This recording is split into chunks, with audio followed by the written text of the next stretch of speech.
नमस्ते मेरे प्यारे दोस्तों, स्वागत है आपका अपना यूट्यूब चैनल मोटिवेट स्टडी पर। बिहार दरोगा की बेहतरीन तैयारी में हम लोग जितने भी ऑनलाइन टेस्ट सीरीज हो रहा है सभी का डिस्कशन करवा रहे हैं। तो इस वीडियो में हम लोग खान सर के द्वारा जो केजीएस टेस्ट है, टेस्ट नंबर आपका है आपका 11, ठीक है। यहाँ पर प्रिंटिंग मिस्टेक है, आपका टेस्ट नंबर 11 का इस वीडियो में हम लोग डिस्कशन करेंगे, ठीक है। यहाँ पर देख सकते हैं टेस्ट नंबर 11, ठीक है। तो चलिए शुरुआत करते हैं। इससे पहले हम लोग 10 टेस्ट करवा चुके हैं केजीएस का। तो जो लोग भी नहीं देखें या तो नहीं जुड़े हैं वो ऊपरली लिस्ट में जाकर जरूर देख लीजिएगा। बाकी डबल स्टार का भी 14 तक करवा चुके हैं और नेक्स्ट जो है 15 करवा देंगे। और खाकी सीरीज का भी हम टेस्ट सीरीज करवा रहे हैं, ठीक है। यानी कि कोई भी टेस्ट सीरीज ऐसा नहीं है जो कि मोस्ट इंपॉर्टेंट है, सभी टेस्ट सीरीज इस चैनल पर आपको मिल जाएगा। तो चलिए शुरुआत करते हैं। पहला प्रश्न पूछा गया क्या, साथ में आप लोग भी आंसर लगाते जाइएगा। पहला प्रश्न है कि निम्नलिखित में से कौन सा युग्म सुमेलित नहीं है, ठीक है। ये जैसे वेद है तो चारों वेद जैसे दिया हुआ है, उसके बाद उसका क्या ब्राह्मण भी होता है। तो यहाँ पर ऋग्वेद का जो ब्राह्मण का नाम क्या है, ऐत्रेय ब्राह्मण, ये वाला सही है, ठीक है। पूछा गलत कौन सा है, तो ये यहाँ पर सही है। फिर क्या साम वेद का जो ब्राह्मण का नाम होता है क्या, ये एक ब्राह्मण भी होता है, एक उपनिषद भी होता है। तो साम वेद का जो है उपनिषद जो है जैमिनीय उपनिषद, ये वाला भी सही है, ठीक है। फिर अथर्व वेद का ब्राह्मण का नाम है गोपत ब्राह्मण, ये सही है। यजुर्वेद का छांदोग्य उपनिषद, ये गलत है ना, क्योंकि यजुर्वेद का जो है उपनिषद का नाम क्या है मालूम, जैसे यहाँ छांदोग्य दिया है तो यजुर्वेद का उपनिषद, ये छांदोग्य उपनिषद नहीं है। छांदोग्य उपनिषद है किसका, सामवेद का, ठीक है। किसका है, सामवेद का, इसलिए ये गलत है ना। यजुर्वेद का अगर बात किया जाए ब्राह्मण का, तो इसका है बृहदारण्यक, है ना। क्या है, बृहदारण्यक उपनिषद है, उपनिषद ध्यान रखना है। यजुर्वेद का बृहदारण्यक उपनिषद है, ये वाला नहीं है, छांदोग्य है ना, इसलिए ये वाला क्या गलत है ना। ऑप्शन डी यहाँ पर करेक्ट आंसर हो गया, ठीक है। अच्छा, ये तो ब्राह्मण हो गया है ना। एक बार आपको बताते हैं क्या चारों का उपनिषद है ना। तो चारों का उपनिषद कौन कौन सा एक बार समझिए। देखिए, अगर बात करेंगे ऋग्वेद का, ऋग्वेद का उपनिषद का नाम क्या है, कौशितिकी, क्या है, कौशितिकी, है ना। आप यहाँ पर लिख सकते हैं कौशितिकी। कौशितिकी जो है ये है ऋग्वेद का उपनिषद का नाम है, ठीक है। सामवेद का उपनिषद क्या है, छांदोग्य उपनिषद है ना। किसका, सामवेद का पूछे उपनिषद का नाम क्या है, छांदोग्य उपनिषद है। और यजुर्वेद की बात करेंगे तो यजुर्वेद का बृहदारण्यक उपनिषद, क्या है, बृहदारण्यक है, ठीक है, यजुर्वेद का। और अथर्ववेद का मुंडको उपनिषद है ना। अथर्ववेद का संबंध किससे, तो मुंडको उपनिषद से संबंधित है, ठीक है, अथर्ववेद का। ये सब आपको ध्यान रखना है। देखिए, वेद होता है चार, चारों वेदों का क्रम से आप याद रखना है। पहले होता है क्या, ऋग्वेद होता है, उसके बाद आपका होता है कौन सा, यजुर्वेद, है ना।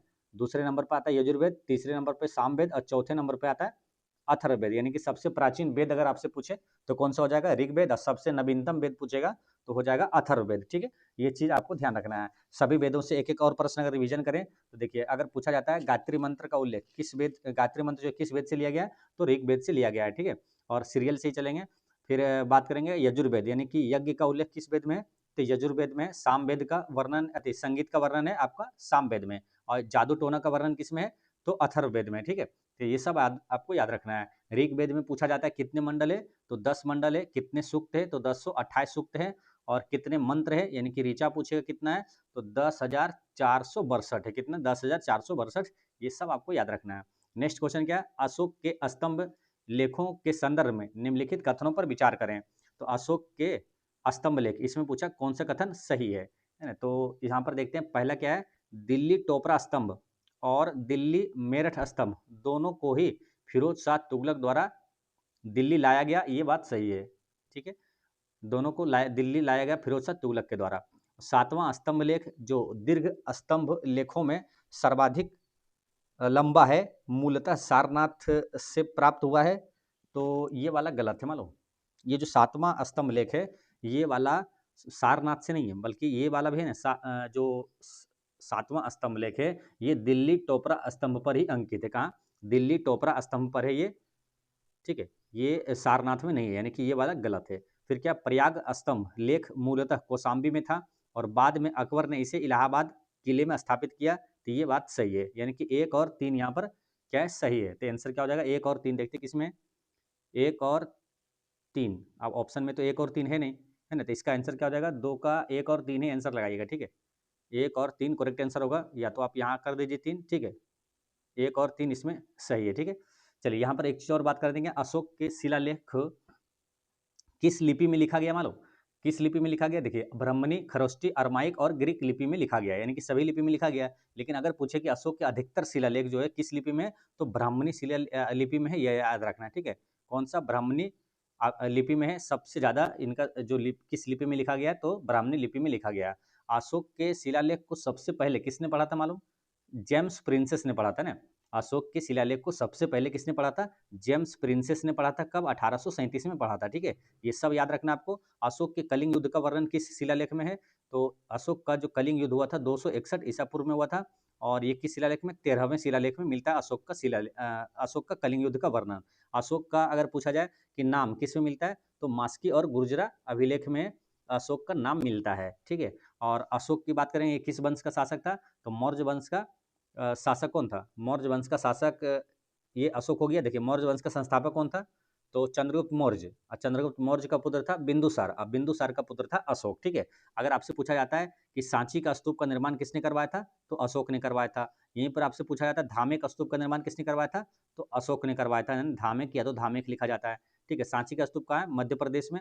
और धामे का स्तूप जहाँ है उत्तर प्रदेश में। ये दोनों का निर्माण किसने? अशोक ने करवाया था, ठीक है। तो ये सब याद रखना है। अच्छा, अशोक का जन्म कहाँ हुआ था, ये कौन बता सकता है? अशोक का जन्म कहाँ हुआ था, मालूम है?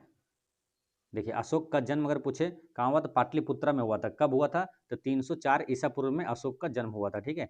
ये सब आपको याद रखना है। पाटलिपुत्रा में इनका जन्म हुआ था, इसीलिए ध्यान रखना है। जो बौद्ध संगीति हुआ था, कौन सा? तीसरा, कहाँ हुआ था? पाटलिपुत्रा में। और उसका जो अध्यक्ष था, यानी किसके शासनकाल में हुआ था? तो तीसरा जो है बौद्ध संगीति, ये अशोक के शासनकाल में ही हुआ था, है ना। 4 बौद्ध संगीति हुई थी मुख्य रूप से, है ना। पहली राजगीर, दूसरा वैशाली, तीसरा पाटलिपुत्र और चौथा कश्मीर में, है ना। पहला किसके शासनकाल में हुआ था? अजातशत्रु। दूसरा काला अशोक, और तीसरा हुआ था इसी अशोक के शासनकाल में हुआ था। चौथा कनिष्क के शासनकाल में हुआ था, ठीक है। चलिए नेक्स्ट क्वेश्चन क्या है? चोलकालीन अर्थव्यवस्था के संदर्भ में निम्नलिखित में से कौन सा युग्म सही सुमेलित है ना। तो सही आपको इसमें से कूट चुनना है कि सही कौन कौन सा है। देखिए पहले क्या है? चतुर्वेदी मंगलम। इसका अर्थ क्या होता था? ब्राह्मणों को दी गई कर मुक्त भूमि को चतुर्वेदी मंगलम कहा जाता था, ये सही है। फिर क्या? ब्रह्मा दे, ये क्या है? मंदिरों को दी गई भूमि, क्या ये सही है? तो ये गलत है, क्योंकि ब्रह्मा दे धार्मिक प्रयोजनों हेतु दी गई भूमि होता था, है ना। मंदिरों में नहीं, बल्कि धार्मिक प्रयोजनों हेतु दी गई भूमि होता था, ठीक है। तो ये वाला यहाँ पर क्या है? गलत है। फिर क्या? देवदान, यानी कि धार्मिक उपयोग हेतु दान दिया गया था, ये देवदान कहलाता था, ये सही है। यानी कि 1 और 3 सही है। आंसर क्या हुआ? ऑप्शन ए यहाँ पर करेक्ट आंसर है, ठीक है। चलिए यहाँ पर बात करेंगे क्या? चोलकालीन के बारे में पूछा है। चोल वंश का संस्थापक कौन था? तो विजयालय था। कौन? विजयालय चोल वंश का संस्थापक था। और चोल वंश की राजधानी कहाँ थी? तो तंजावुर, यानी कि तंजौर भी कहते हैं उसे। तो तंजावुर या तंजौर इसकी राजधानी थी। इसी से पूछा जाता है यही चैप्टर से क्या? बृहदेश्वर मंदिर जो कि तमिलनाडु में है, इसका निर्माण किसने करवाया था? तो चोल राजा, है ना, राज प्रथम चोल ने करवाया था ना। चोल राजा प्रथम राज चोल ने करवाया था बृहदेश्वर मंदिर का निर्माण, ठीक है। इसलिए उसे राजराजेश्वर मंदिर भी कहा जाता है। नेक्स्ट क्वेश्चन है, निम्नलिखित को कालानुक्रम में व्यवस्थित करें। तो कालानुक्रम में व्यवस्थित करना है, यानी कि इसका सबका आपको इस भी जानना पड़ेगा, है ना, कब कब ये घटनाएं हुई। तो बंगाल ये जो टेनेंसी है एक्ट, ये कब आया था मालूम? 1885 में, है ना। 1885 जब आपका क्या हुआ था? भारतीय राष्ट्रीय कांग्रेस की स्थापना कब हुआ था? 1885 में हुआ था। तो बंगाल टेनेंसी एक्ट भी 1885 में ही आया था। बर्नाक्यूलर प्रेस एक्ट मालूम है आपको? किसने? लॉर्ड लिटन ने 1878 में ये लागू किया था। समाप्त इसको लॉर्ड रिपन ने 1882 में कर दिया था, वर्नाक्यूलर प्रेस एक्ट। तो 1888 की बात है ये। और north western provinces and Awadh act, ये कब आया था? 1890 की बात है ये, ठीक है। और ड्रामेटिक परफॉर्मेंस, ये कब का है? 1876 का है, ठीक है। तो इसमें सबसे पहले कौन सा हो जाएगा? 1876 वाला होगा ना, ये सबसे पहले 1876 वाला होगा, यानी कि चार चार एक ही ऑप्शन में दिख रहा है पहले, ऑप्शन नंबर डी में, है ना। तो ऑप्शन नंबर डी यहाँ पर करेक्ट आंसर हो जाता है, ठीक है। बाकी आप मिला लीजिएगा। तो 4 का आंसर क्या आ गया? डी करेक्ट आंसर है। नेक्स्ट क्वेश्चन है आपका क्वेश्चन नंबर 5। इसमें क्या है? मौर्य प्रशासन में समाहर्ता किस विभाग का सर्वोच्च अधिकारी था? तो समाहर्ता जो है किस विभाग का सर्वोच्च अधिकारी था? तो ये कर निर्धारण, वो वित्त विभाग का सर्वोच्च अधिकारी था, है ना। तो सबका क्या अलग अलग डिपार्टमेंट रहता था, जैसे कि कर निर्धारण, ये तो वित्त विभाग का सर्वोच्च अधिकारी को क्या कहते थे? तो समाहर्ता कहा जाता था। क्या? समाहर्ता यहाँ पर करेक्ट आंसर है। यहीं पर आपसे पूछा जाता है क्या? जैसे कि राजकोषीय कोषागार का संरक्षक, ये क्या कहलाता था? तो सन्निधाता। क्या? सन्निधाता कहलाता था, है ना। तो ये एक्स्ट्रा फैक्ट्स में ये सब आपको आपको याद रखना है, ठीक है। सन्निधाता किसको बोलते थे? अगर आपसे पूछा जाए कि राजकीय कोषागार का संरक्षक वो क्या कहलाता था, है ना? तो जो राजकीय कोषागार का संरक्षक के जो उसका अधिकारी होता था, उसे क्या सन्निधाता कहा जाता था। उद्योग मंत्री को क्या कहा जाता था? तो उद्योग मंत्री को कर्मितिक कहा जाता था। क्या? उद्योग मंत्री को क्या कहा जाता? कर्मिंतिक। कर्मिंतिक कहा जाता था। उद्योग मंत्री को कर्मिंतिक कहा जाता था। और सीमावर्ती दुर्गों का संरक्षक, है ना, जैसे सीमावर्ती दुर्ग है उसका रक्षा करने वाले को क्या कहा जाता था? अंतःपाल कहा जाता था। सीमावर्ती दुर्ग जो किला होता था उसके संरक्षक को क्या अंतःपाल कहा जाता था? ये आपको ध्यान रखना है, ठीक है। और नगर का प्रमुख न्यायाधीश वो क्या कहलाता था? व्यवहारिक कहलाता था। नगर का प्रमुख न्यायाधीश जो है ये मौर्य प्रशासन में क्या कहलाता था? व्यवहारिक कहलाता था, ठीक है। ये सब मौर्य प्रशासन की बात है। फिर अलग प्रशासन में अलग चीज़ें हो जाएगी, ठीक है।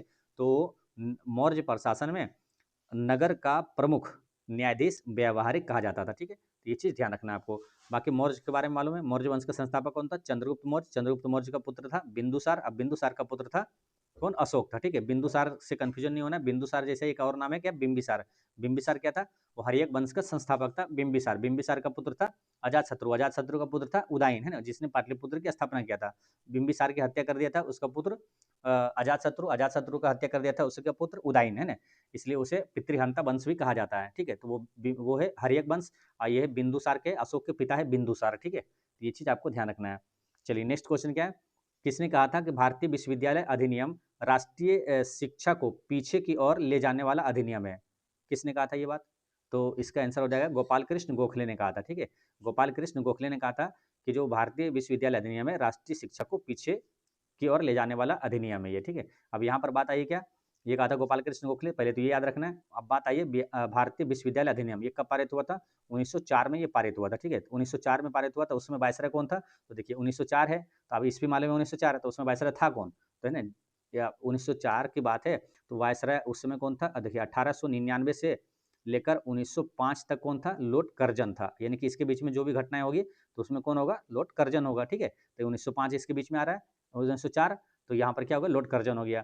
तो भारतीय विश्वविद्यालय अधिनियम पारित किसने किया था? लॉर्ड कर्जन ने ही पारित किया था, ठीक है। ये चीज़ याद रखना। 1904 से आपको याद रखना क्या कि एक अभिनव भारत सोसाइटी की स्थापना किसने किया था? तो बी डी सावरकर ने 1904 में ही किया था, ठीक है।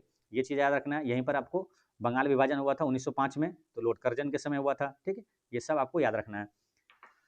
और यहाँ पर एक बात आई क्या? गोपाल कृष्ण गोखले, तो पूछा जाता है इनसे क्या गांधी जी का गुरु कौन थे? तो गांधी जी का राजनीतिक गुरु कौन थे? गोपाल कृष्ण गोखले ही थे। इनसे एक प्रश्न बार बार रिपीट होता है क्या? सर्वेंट्स ऑफ इंडिया सोसाइटी के संस्थापक कौन थे? तो गोपाल कृष्ण गोखले ही थे, ठीक है। ये सब आपको याद रखना है, ठीक है।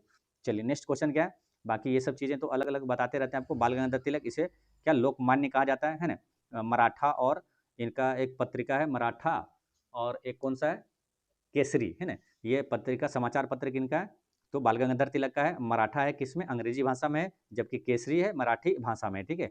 और बाल गंगाधर तिलक इसे लोकमान्य कहा जाता है, और लोक नायक किसे? जयप्रकाश नारायण को कहा जाता है। लाला लाजपत राय वही है जो कि 1928 में साइमन कमीशन का विरोध किया था। लाला लाजपत राय, इनकी एक पुस्तक है प्रसिद्ध, क्या नाम है उनका? अनहैप्पी इंडिया, है ना। पुस्तक के लेखक कौन है? लाला लाजपत राय, ठीक है। ये सब आपको एक्स्ट्रा फैक्ट्स याद रखना है। नेक्स्ट क्वेश्चन क्या है? निम्न कथनों पर विचार करें और सही कथन का चयन करें। तो सही कथन इसमें पूछा है कौन सा है? तो इसमें देखते हैं पहला क्या है? डॉक्टर राजेंद्र प्रसाद का कहना था कि अस्पृश्यता मनुष्य के आत्मसम्मान पर आघात है। ये बात सही है ना। ये डॉक्टर राजेंद्र प्रसाद ने कहा था। पंडित जवाहरलाल नेहरू का कहना था क्या? अस्पृश्यता आत्मा की गुलामी है। ये भी इन्हीं का कहना था, ये सही है। डॉक्टर भीमराव अंबेडकर का कहना था कि मैं उस धर्म को नहीं मानता जो मानव मानव में भेद करता है। ये बात भी सही है। यानी कि तीनों यहाँ पर स्टेटमेंट क्या सही है। तो आंसर कौन सा हो जाएगा? ऑप्शन डी यहाँ पर करेक्ट आंसर है, ठीक है। अब यहाँ पर एक पॉइंट आया क्या जो कि बार बार रिपीट हुआ क्या? अस्पृश्यता। अस्पृश्यता का अंत किस अनुच्छेद में है?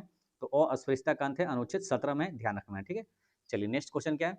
मुगल प्रशासन में मुहत्सिब किसका निरीक्षण करता था? मुगल प्रशासन में मुहत्सिब जो है ये किसका निरीक्षण करता था? तो इसका आंसर क्या हो जाएगा? Option number B correct answer हो जाएगा। नैतिक आचरण और बाजार व्यवस्था, है ना। नैतिक आचरण और बाजार व्यवस्था यहाँ पर करेक्ट आंसर होगा। मुहत्सिब किसका करता? नैतिक आचरण और बाजार व्यवस्था का निरीक्षण करता था, ठीक है। अच्छा, मुगल की अगर बात करेंगे, मुगल वंश का संस्थापक कौन था मालूम है आपको? मालूम है क्या? बाबर था, ठीक है। बाबर के बाद कौन सा आया था? तो इसका पुत्र भी था लगातार, और उसका शासक भी था, ठीक है। तो बाबर का पुत्र कौन था? हुमायूं। हुमायूं का पुत्र कौन था? अकबर। अकबर का पुत्र था जहांगीर। जहांगीर के बाद है शाहजहां। शाहजहां का बाद क्या था? औरंगजेब, ठीक है। इसको याद रखना, भाज शाह, है ना, आसानी से याद रहेगा। बाबर, हुमायूं, अकबर, जहांगीर, साथ से हो गया शाहजहां और औरंगजेब, ठीक है। ये आपको याद रख लेना है। रही बात क्या मुगल वंश की आधिकारिक भाषा अगर पूछे तो क्या आपको बताते हैं? बार बार आप लोग कमेंट करके बताइएगा, ठीक है। कई बार हम आपको बता दिए हैं, किसको किसको याद है देखते हैं। मुगल वंश की आधिकारिक भाषा क्या, आप लोग कमेंट करके बताइएगा, ठीक है। चलिए नेक्स्ट क्वेश्चन क्या है? निम्नलिखित पाल शासकों का उनके प्रमुख कार्यों से सही मिलान कीजिए। तो निम्नलिखित पाल शासकों का उनके प्रमुख कार्यों से सही मिलान करना है। तो इसमें देखिए मिलान करना, ये काफ़ी इजी क्वेश्चन है। जैसे इसको देखेंगे है देखने में बड़ा, लेकिन काफ़ी इजी है। कैसे? देखिए इसमें एक चीज़ तो आप बार बार याद किए होंगे ना कि विक्रमशिला विश्वविद्यालय की स्थापना किसने किया था? किसने किया था? धर्मपाल ने किया था ना। तो दो का एक हो गया। अब दो का एक देखिए किस ऑप्शन में है? दो का एक ही ऑप्शन में दिख रहा है ना। दो का डी यहाँ पर देखिए ये नहीं होगा, दो का सी यहाँ दिया है, दो का बी दिया है, दो का एक ही ऑप्शन में था, ऑप्शन ए यहाँ पर करेक्ट आंसर हो गया, ठीक है। काफी इजी से निकल गया। या तो इसका एक ये भी जानते हो ना कि गोपाल जो है ये पाल वंश का संस्थापक है, तो एक का क्या हुआ? चार हुआ है ना, एक का डी। तो एक का डी देखिए एक ही ऑप्शन में दिया हुआ, ऑप्शन ए में, है ना। तो आसानी से आंसर निकल गया, है ना। तो कुछ भी दिया हुआ भारी भी, लेकिन एक अगर आप मालूम है आपको तो काफी आसान हो जाता है ना। तो इस तरह से इसको आंसर आ गया क्या? ऑप्शन नंबर ए, ठीक है। इसको मिला लीजिए एक बार। गोपाल जो है पाल वंश का संस्थापक है। और धर्मपाल जो हो गया, दो का ए हो जाएगा, विक्रमशिला विश्वविद्यालय की स्थापना किया था। और देवपाल क्या हो जाएगा? तो ये हो जाएगा जाबा शासक बालपुत्र देव को नालंदा में बिहार हेतु 5 गांव दान में दिया था देवपाल। और महिपाल प्रथम क्या किया? तो गंगा अभियान का सामना चोल शासक राजेंद्र चोल से किया था महिपाल प्रथम, ठीक है। इस तरह से ऑप्शन नंबर ए यहाँ पर करेक्ट आंसर है। विक्रमशिला विश्वविद्यालय की स्थापना धर्मपाल ने किया था, हमेशा याद रहना है। कुमारगुप्त प्रथम ने किसका? नालंदा विश्वविद्यालय की स्थापना कुमारगुप्त प्रथम ने किया था। दोनों विश्वविद्यालय को नष्ट किसने किया था? तो बख्तियार खिलजी ने किया था ना। तो याद रखना किसने? बख्तियार खिलजी ने किया था। चलिए नेक्स्ट क्वेश्चन देखते हैं। क्वेश्चन नंबर आपका 10 है। क्या the first Indian war of independence के लेखक कौन है? The first Indian war of independence 1857 से 59, इसका लेखक कौन है? तो इसका आंसर क्या है? कार्ल मार्क्स, है ना। कार्ल मार्क्स इसका करेक्ट आंसर है। इनकी दो और प्रसिद्ध पुस्तकें जो कि एग्जाम में पूछा जाता है, बार बार रिपीट भी होता है। तो पहले तो ये याद रखना आपको, the first Indian war of independence 1857 से 59 के लेखक कौन है? कार्ल मार्क्स हो गया।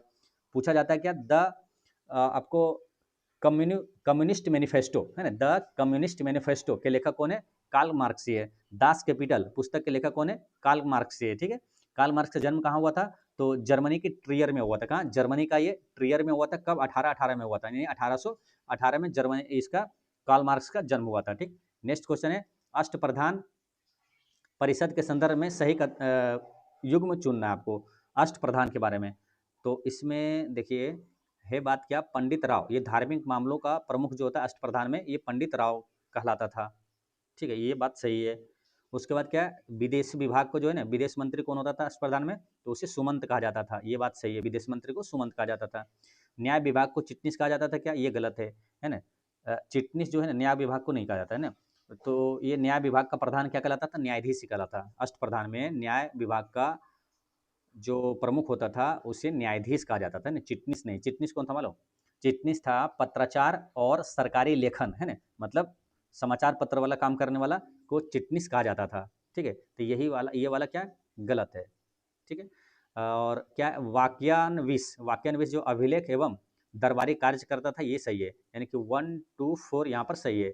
1 2 4 किस ऑप्शन में? ऑप्शन ए यहाँ है करेक्ट आंसर, ठीक है। चलिए अष्टप्रधान किसके दरबार में रहता था मालूम है? अष्टप्रधान और अष्टदिग्गज दोनों में कन्फ्यूजन न हो, इसलिए हमेशा रिवीजन करना चाहिए। अष्टप्रधान ये शिवाजी के दरबार में रहता था और अष्टदिग्गज जो है कृष्णदेव राय के दरबार में रहता था। कभी कन्फ्यूजन न हो, कैसे याद करते हैं? अष्टदिग्गज देवराय, दिग्गज देवराय, दिग्गज देवराय, जब भी आएगा अष्टदिग्गज देवराय, है ना, देवराय प्रथम कृष्णदेव राय के दरबार में रहता था। ये अष्टदिग्गज देवराय, अब प्रधान हो गया, ये हो गया अष्टप्रधान हो गया, शिवाजी के दरबार में रहता था। इसी तरह एक आता है कौन, नवरत्न, नवरत्न किसके दरबार में रहता था? तो अकबर और चंद्रगुप्त द्वितीय के दरबार में, दोनों के दरबार में रहता था नवरत्न, ठीक है। चलिए नेक्स्ट क्वेश्चन क्या है? अच्छा, एक करंट अफेयर के क्वेश्चन अगर यहाँ से याद करें, यही अष्टप्रधान से मतलब कि शिवाजी की बात हो रही है इस चैप्टर से, तो आपसे पूछा जाएगा 44वां विश्व धरोहर में किसे शामिल किया गया मालूम अभी?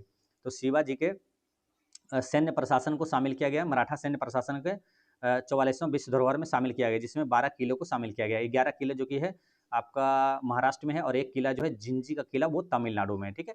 चलिए नेक्स्ट क्वेश्चन है, निम्नलिखित को सुमेलित कीजिए। तो इसको सुमेलित करना है कि जो फ्रांसीसी गवर्नर था और उसका योगदान क्या था, ठीक है। तो इसमें देखते हैं क्या है, पहला क्या है, फ्रांसीसी केरो, ये क्या किया था, तो सूरत में प्रथम फ्रांसीसी फैक्ट्री की स्थापना किया था, ये बात सही है ना। फ्रांसीसी केरो जो है ये सूरत में प्रथम फ्रांसीसी फैक्ट्री का स्थापना किया था। फ्रैंको मार्टिन ये पांडिचेरी की स्थापना किया था, ये भी सही है।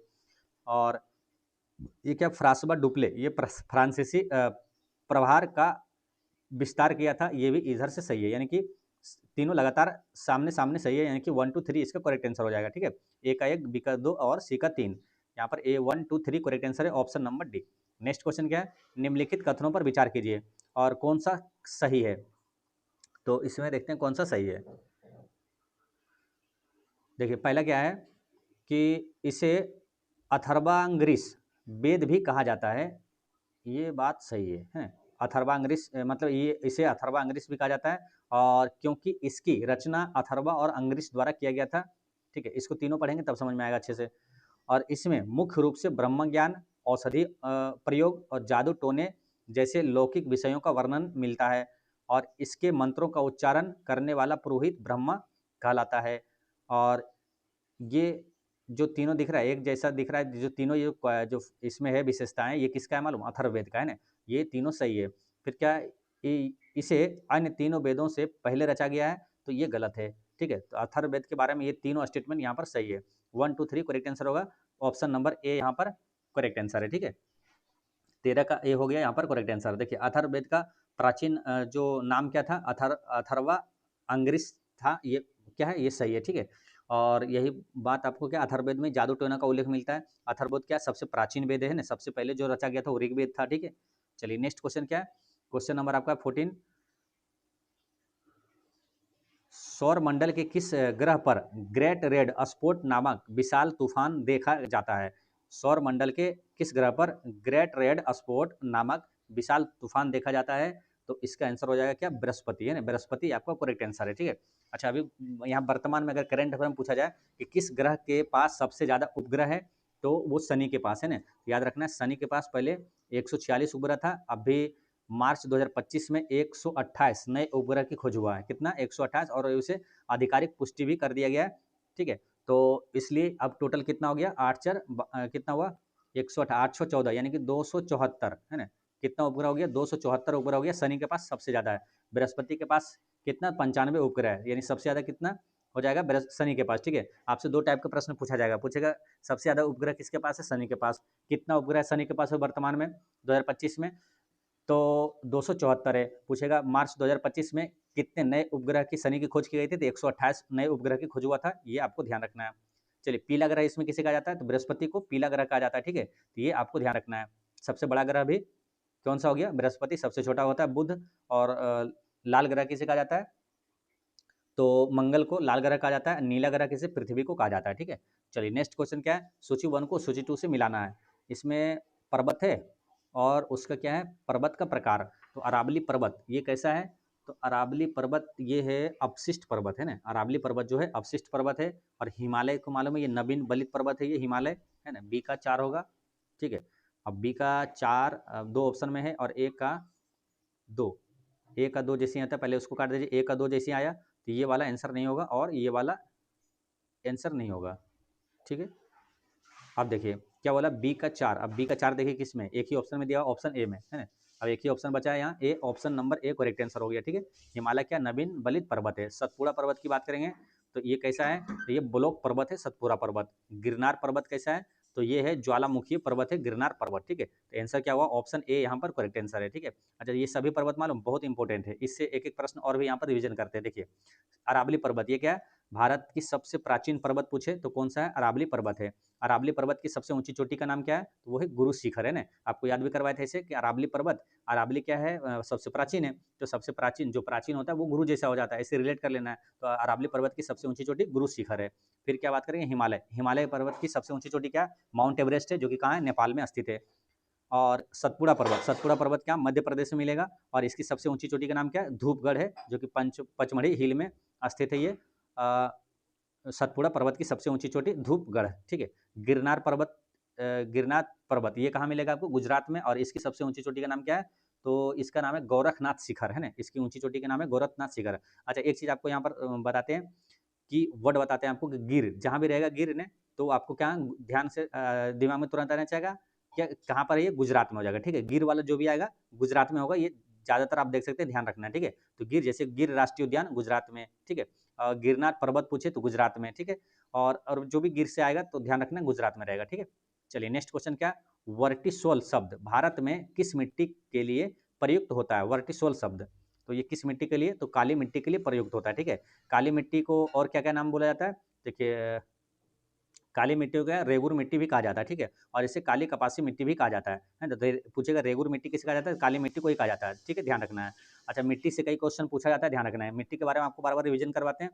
देखिए चाय और कॉफी के लिए सर्वाधिक उपयुक्त मिट्टी कौन सा है, तो लेटराइट मिट्टी। चाय और कॉफी के लिए लेटराइट मिट्टी होता है। और काजू की खेती के लिए कौन सा मिट्टी उपयुक्त होता है, तो काजू की खेती के लिए पूछे तो लाल लेटराइट मिट्टी होता है, ठीक है, ये ध्यान रखना है आपको। और कपास की खेती के लिए काली मिट्टी हो गई, इसलिए इसे काली कपासी मिट्टी भी कहा जाता है, इसे रेगुर मिट्टी भी कहा जाता है। भारत में सबसे जो अधिक क्षेत्रफल में फैली गई जो मिट्टी है वो कौन सा मिलेगा आपको, जलोढ़ मिट्टी। सबसे ज़्यादा कौन सा है, तो जलोढ़ मिट्टी है, ठीक है।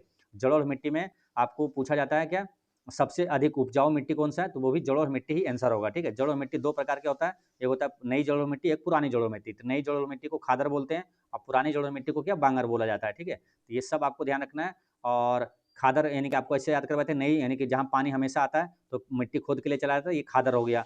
और जहाँ मिट्टी पानी हमेशा नहीं आता है तो वो क्या, मिट्टी पुरानी हो जाती है, तो पुरानी जलोढ़ मिट्टी को वांगर कहा जाता है, ठीक है। ये सब आपको याद रखना है। और मिट्टी का अध्ययन क्या, पेडोलॉजी कहलाता है, ठीक है। चलिए नेक्स्ट क्वेश्चन क्या है, भारत के राष्ट्रीय उद्यानों के संबंध में निम्नलिखित युग्म दिए गए हैं, तो इसमें बताना है कि सही ढंग से सुमेलित कौन सा नहीं है। तो जैसे बेतला राष्ट्रीय उद्यान, ये झारखंड में है, इसके सामने दिया हुआ है, क्या ये सही है, तो ये बात सही है ना, बेतला राष्ट्रीय उद्यान जो झारखंड में है। कलेसर राष्ट्रीय उद्यान कहाँ, तो हरियाणा में है, ये बात भी सही है। फिर क्या, मोलिंग राष्ट्रीय उद्यान ये अरुणाचल प्रदेश में, ये भी सही है, ठीक है। फिर क्या, नोकरेक राष्ट्रीय उद्यान नागालैंड नहीं बल्कि नोकरेक का मेघालय में, नोकरेक राष्ट्रीय उद्यान का मेघालय में, तो ये वाला गलत है, यानी कि कौन सा सम्मिलित नहीं है, 4 है ना, option number D correct answer हो जाएगा, 4 यहाँ पर दिया हुआ, ठीक है। नेक्स्ट क्वेश्चन क्या है, अच्छा राष्ट्रीय उद्यान में अगर रिवीजन करवाएं, भारत का प्रथम राष्ट्रीय उद्यान कौन सा हो जाता है, तो जिम कार्बेट राष्ट्रीय उद्यान होता है ना, कहाँ पर है, उत्तराखंड में। इसका पहले नाम क्या था, जिम कार्बेट राष्ट्रीय उद्यान का हेली नेशनल पार्क है ना, बाद में आया जिम कार्बेट, फिर उसका नाम बदल कर ये रामगंगा नेशनल पार्क हो गया, ठीक है। ये ध्यान रखना आपको। और बिहार में अगर पूछे आपसे एकमात्र राष्ट्रीय उद्यान कौन सा, वाल्मीकि राष्ट्रीय उद्यान, जो कि पश्चिम चंपारण में है, ठीक है। बिहार में एक जो बाघ अभ्यारण्य भी पूछे तो वो वाल्मीकि टाइगर रिजर्व भी है, ठीक।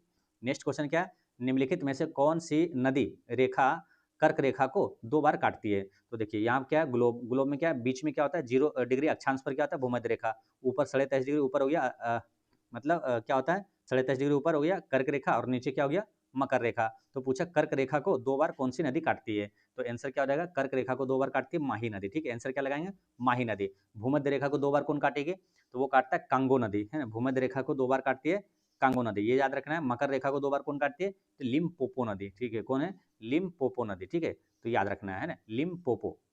मकर रेखा को 2 बार काटती है लिम्पोपो नदी, ठीक है, तीनों याद हो गया। कर्क रेखा को माही नदी, भूमध्य रेखा को कांगो नदी, और लिम्पोपो ये मकर रेखा को, ठीक है। चलिए नेक्स्ट क्वेश्चन क्या है, क्वेश्चन नंबर आपका है 19 की निम्नलिखित में से कौन सी नदियां पूर्वी घाट से निकलती है, तो पूर्वी घाट से निकलने वाला नदी कौन सा है मालूम, पूर्वी घाट से निकलने वाला नदी, तो इसमें देखिए नागावली नदी जो है ये पूर्वी घाट से निकलती है। देखिए ये क्या, ये अपना हो गया इंडिया का मैप हो गया, तो ये होता है पश्चिमी घाट, ये होता है पूर्वी घाट, है ना। तो पूर्वी घाट से निकलने वाली नदी कौन सा है, तो इसमें एक है आपका नागावली और एक है इसमें वंशधारा, है ना।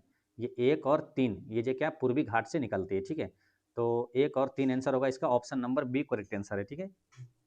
क्या हुआ, ऑप्शन नंबर बी यहाँ पर करेक्ट आंसर हो गया, पूर्वी घाट से, है ना। अच्छा पूर्वी घाट और पश्चिमी घाट के मिलन स्थल यहाँ पर क्या होता है, कहाँ मिलता है, तो नीलगिरी पर्वत पर मिलता है, ठीक है। नेक्स्ट क्वेश्चन क्या है, सूची 1 को सूची 2 से मिलाना है ना। बंदरगाह दिया हुआ है और उसकी विशेषता यह तो प्रकार है, तो कांडला बंदरगाह कैसा है, तो कांडला बंदरगाह एक ज्वारीय बंदरगाह है, ठीक है। कांडला बंदरगाह क्या आ गया, ज्वारीय बंदरगाह है। और चेन्नई बंदरगाह जो है ये कैसा है, तो चेन्नई बंदरगाह हो गया कृत्रिम बंदरगाह हो गया, ठीक है। और विशाखापत्तनम जो है ये सबसे गहरा स्थलरूढ़ बंदरगाह है, और कोलकाता बंदरगाह ये नदी तटीय बंदरगाह है, ठीक है। इस तरह से आंसर क्या हो जाएगा, 1 का 2 हो गया यहाँ पर, बी का 3 हो गया, और सी का यहाँ पर 1 हुआ, और डी का क्या हुआ 4 हुआ, है ना। 2 3 1 4, 2 3 1 4, अब एक ही ऑप्शन में दिया हुआ है ना, मतलब पहले ही ऑप्शन में दिया हुआ है। आंसर क्या हुआ, ऑप्शन ए यहाँ पर करेक्ट आंसर हो गया, ठीक है। कांडला बंदरगाह किस राज्य में है? तो आपको याद करवाए थे ना, कांडला गुजरात, रात में कांड हो गया, यानी कि गुजरात में ये, चेन्नई तमिलनाडु में मिल जाएगा, विशाखापट्टनम आंध्र प्रदेश में, कोलकाता ये पश्चिम बंगाल में मिल जाएगा। चलिए नेक्स्ट क्वेश्चन क्या है, निम्नलिखित में से किस भारतीय चट्टान प्रणाली में भारत के अधिकांश धात्विक खनिज पाए जाते हैं? तो इसका आंसर क्या हो जाएगा? Option number B correct answer है, धारवाड़ प्रणाली है। तो भारतीय चट्टान प्रणाली में, किस भारतीय चट्टान प्रणाली में अधिकांश धात्विक खनिज पाए जाते हैं? धारवाड़ प्रणाली में अधिकांश धात्विक खनिज पाए जाते हैं। निम्नलिखित में से कौन सा देश बाल्टिक क्षेत्र का हिस्सा नहीं है? तो बाल्टिक क्षेत्र में है ना 3 देश प्रमुख आता है और तीनों एक ही जैसा नाम रहेगा, आसानी से आंसर छांट सकते हैं। देखिए लातविया, लिथुआनिया और एस्टोनिया, देखिए एक जैसा है ना, लातविया, लिथुआनिया, एस्टोनिया है ना, एक जैसा दिख रहा है। और ये क्या पोलैंड वैसा अलग नहीं दिख रहा है ना, लास्ट में क्या इसमें बिया निया निया है ना, इसमें तो बाल्टिक क्षेत्र का हिस्सा है ये, लेकिन ये वाला अलग है, ये वाला नहीं है। आंसर क्या हुआ? Option number D correct answer हो गया। नेक्स्ट क्वेश्चन क्या है? क्वेश्चन नंबर 23 में, विशेष रूप से कमजोर जनजातीय समूह है ना पीवीटीजीएस के संदर्भ में निम्नलिखित कथनों पर विचार करें। और पूछा क्या कौन सा कथन, कितने कथन सही है? तो इसमें देखते हैं कितने कथन सही है। देखिए यहाँ पर बात करेंगे कि पीवीटीजीएस उनकी अस्थिर या घटती जनसंख्या के आधार पर पहचाना जाता है। पीवीटी की पहचान एक अन्य मानदंड कृषि पूर्व तकनीक का स्तर है। और क्या भारत की बड़ी जनजातीय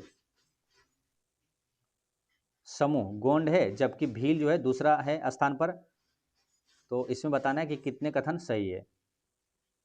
चलिए बताइए इसका आंसर आप लोग क्या होगा? आप लोग कमेंट करके ये बताइए कि भारत की सबसे बड़ी जनजाति कौन सा है ना, यहाँ पर जो लिखा है ना, भारत की सबसे बड़ी जनजाति गोंड समूह है, जबकि भील जो है दूसरे स्थान पर है। तो ये आपको बताना है सबसे बड़ी जनजाति भारत का कौन सा है, भारत की सबसे बड़ी जनजाति कौन सी है। देखिए पहला क्या है कि पीवीटीजीएस जो है उनको उनकी अस्थिर या तो घटती जनसंख्या के आधार पर पहचाना जाता है, ये वाला सही है। फिर क्या है, पीवीटीजीएस की पहचान का एक अन्य मानदंड कृषि पूर्व तकनीक का स्तर है, ये वाला भी सही है ना, 2 कथन यहाँ पर सही हो गया। फिर क्या, भारत की सबसे बड़ी जनजातीय समूह गोंड लिखा, ये गलत है ना, भारत की सबसे बड़ी जनजाति कौन सा है? तो भील है, ठीक है, ये ध्यान रखना है।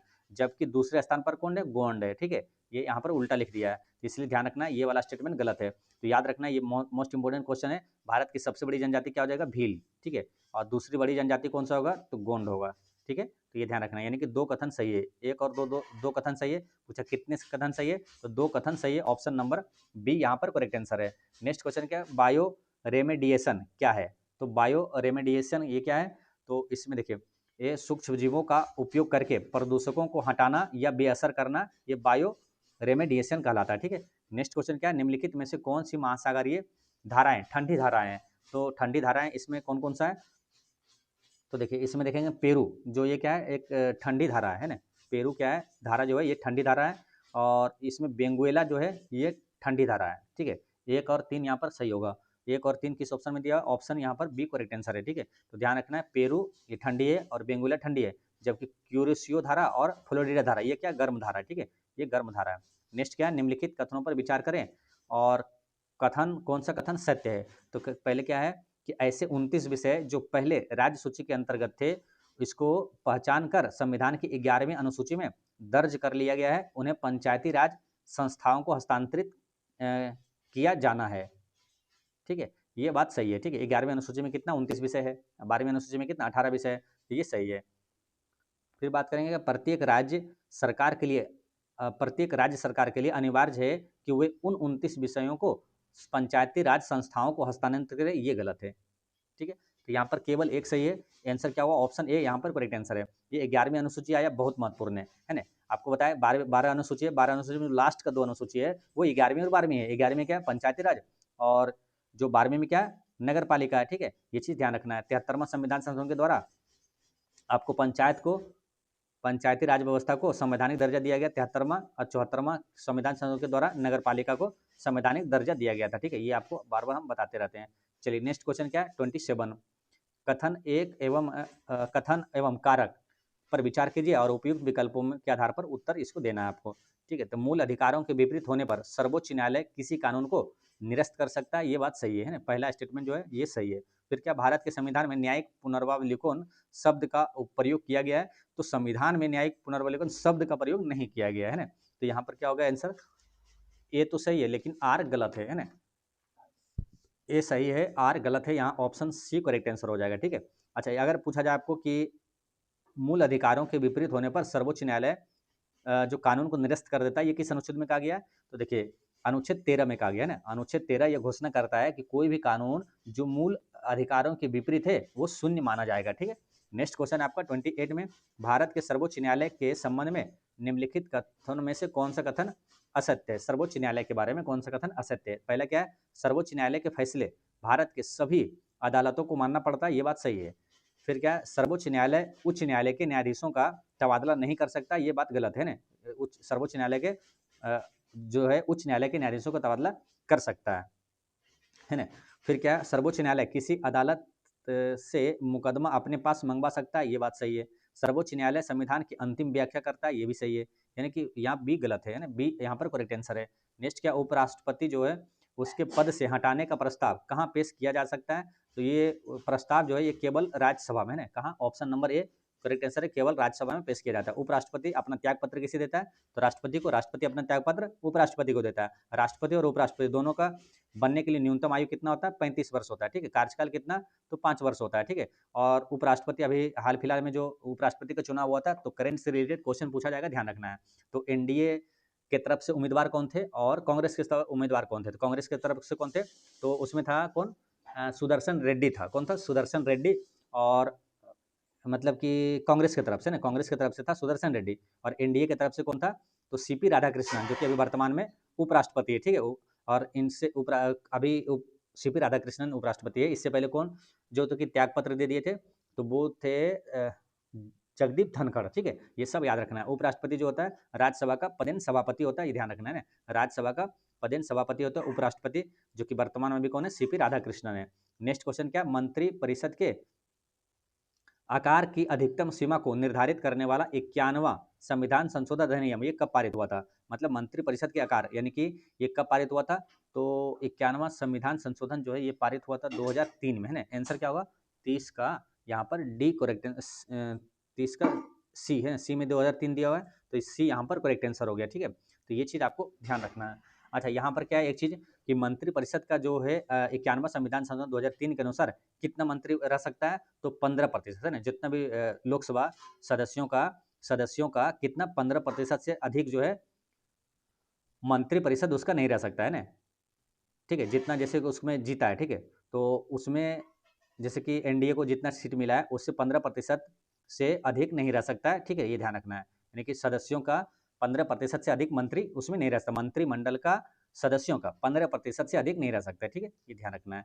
चलिए नेक्स्ट क्वेश्चन क्या है? अच्छा, यहाँ पर एक आया 1993, यहाँ से क्या याद रखना है? राष्ट्रीय मानवाधिकार आयोग की स्थापना कब हुआ था? 1993 में। 2005 में कब हुआ था? सूचना का अधिकार कब लागू हुआ था? 2005 में लागू हुआ था। किसी व्यक्ति को उसके प्राण एवं दैहिक स्वतंत्रता से विधि द्वारा स्थापित प्रक्रिया से ही वंचित किया जाएगा, अन्यथा नहीं। उपरोक्त कथन भारत के संविधान के किस अनुच्छेद से संबंधित है? तो ये जो प्राण एवं दैहिक स्वतंत्रता किस अनुच्छेद में? तो अनुच्छेद 21 में है ना। ऑप्शन बी यहाँ पर करेक्ट आंसर हो जाएगा। ठीक है, अच्छा अनुच्छेद 20 में क्या है? तो दोष सिद्धि के खिलाफ संरक्षण जो है अनुच्छेद 20 में है, और कुछ मामलों में गिरफ्तारी के खिलाफ संरक्षण अनुच्छेद 22 में है, और जो वाक्य अभिव्यक्ति की स्वतंत्रता अनुच्छेद 19 में है। ठीक है, ये सब ध्यान रखना है आपको। नेक्स्ट क्वेश्चन है क्या है आपका? क्वेश्चन नंबर 32 में कथन और कारण दिया हुआ है, और इसमें से बताना है आंसर कैसे होगा, कौन होगा। ठीक है, देखिए राज्य के नीति निर्देशक तत्व न्यायालय में वाद योग्य या परिवर्तनीय नहीं है, ये बात सही है ना। जो राज्य के निर्देशक तत्व होता है ये न्यायालय में परिवर्तनीय नहीं है, तो पहला स्टेटमेंट यहाँ पर क्या सही है। फिर क्या है? संविधान निर्माताओं का विश्वास था कि नीति निर्देशक तत्वों के पीछे निहित नैतिक बल ही सरकार को बाध्य करेगा वो उन्हें गंभीरता से लागू करे, ये बात भी सही है। ठीक है, तो आंसर यहाँ पर होगा क्या? आंसर क्या है? दोनों सही है। ठीक है, दोनों सही है, लेकिन क्या है स्पष्टीकरण नहीं करता है ना। आंसर क्या होगा? 32 का देखिए क्या बोला? संविधान निर्माताओं का विश्वास था कि नीति निर्देशक तत्वों के पीछे निहित नैतिक बल ही सरकार को बाध्य करेगा और उन्हें गंभीरता से लागू करे, ये स्पष्टीकरण भी करता है ना। ऑप्शन क्या ए यहाँ पर करेक्ट आंसर हो गया। ठीक है, दोनों सही है, और जो है एक दूसरे की व्याख्या भी करता है। और यहाँ पर राज्य केंद्रीय नेतृत्व यानी कि क्या है, ये डीपीएसपी है। डीपीएसपी किस भाग में मालूम है और किस अनुच्छेद में, कहाँ से लिया गया, सब मालूम होना चाहिए, ठीक है। तो डीपीएसपी की बात करेंगे तो ये राज्य के नीति निर्देशक तत्व जो है ये भाग 4 में है ना। अनुच्छेद कहाँ से कहाँ तक है, तो ये अनुच्छेद मिलेगा आपको 36 से 51 तक, है ना, 36 से 51 तक है।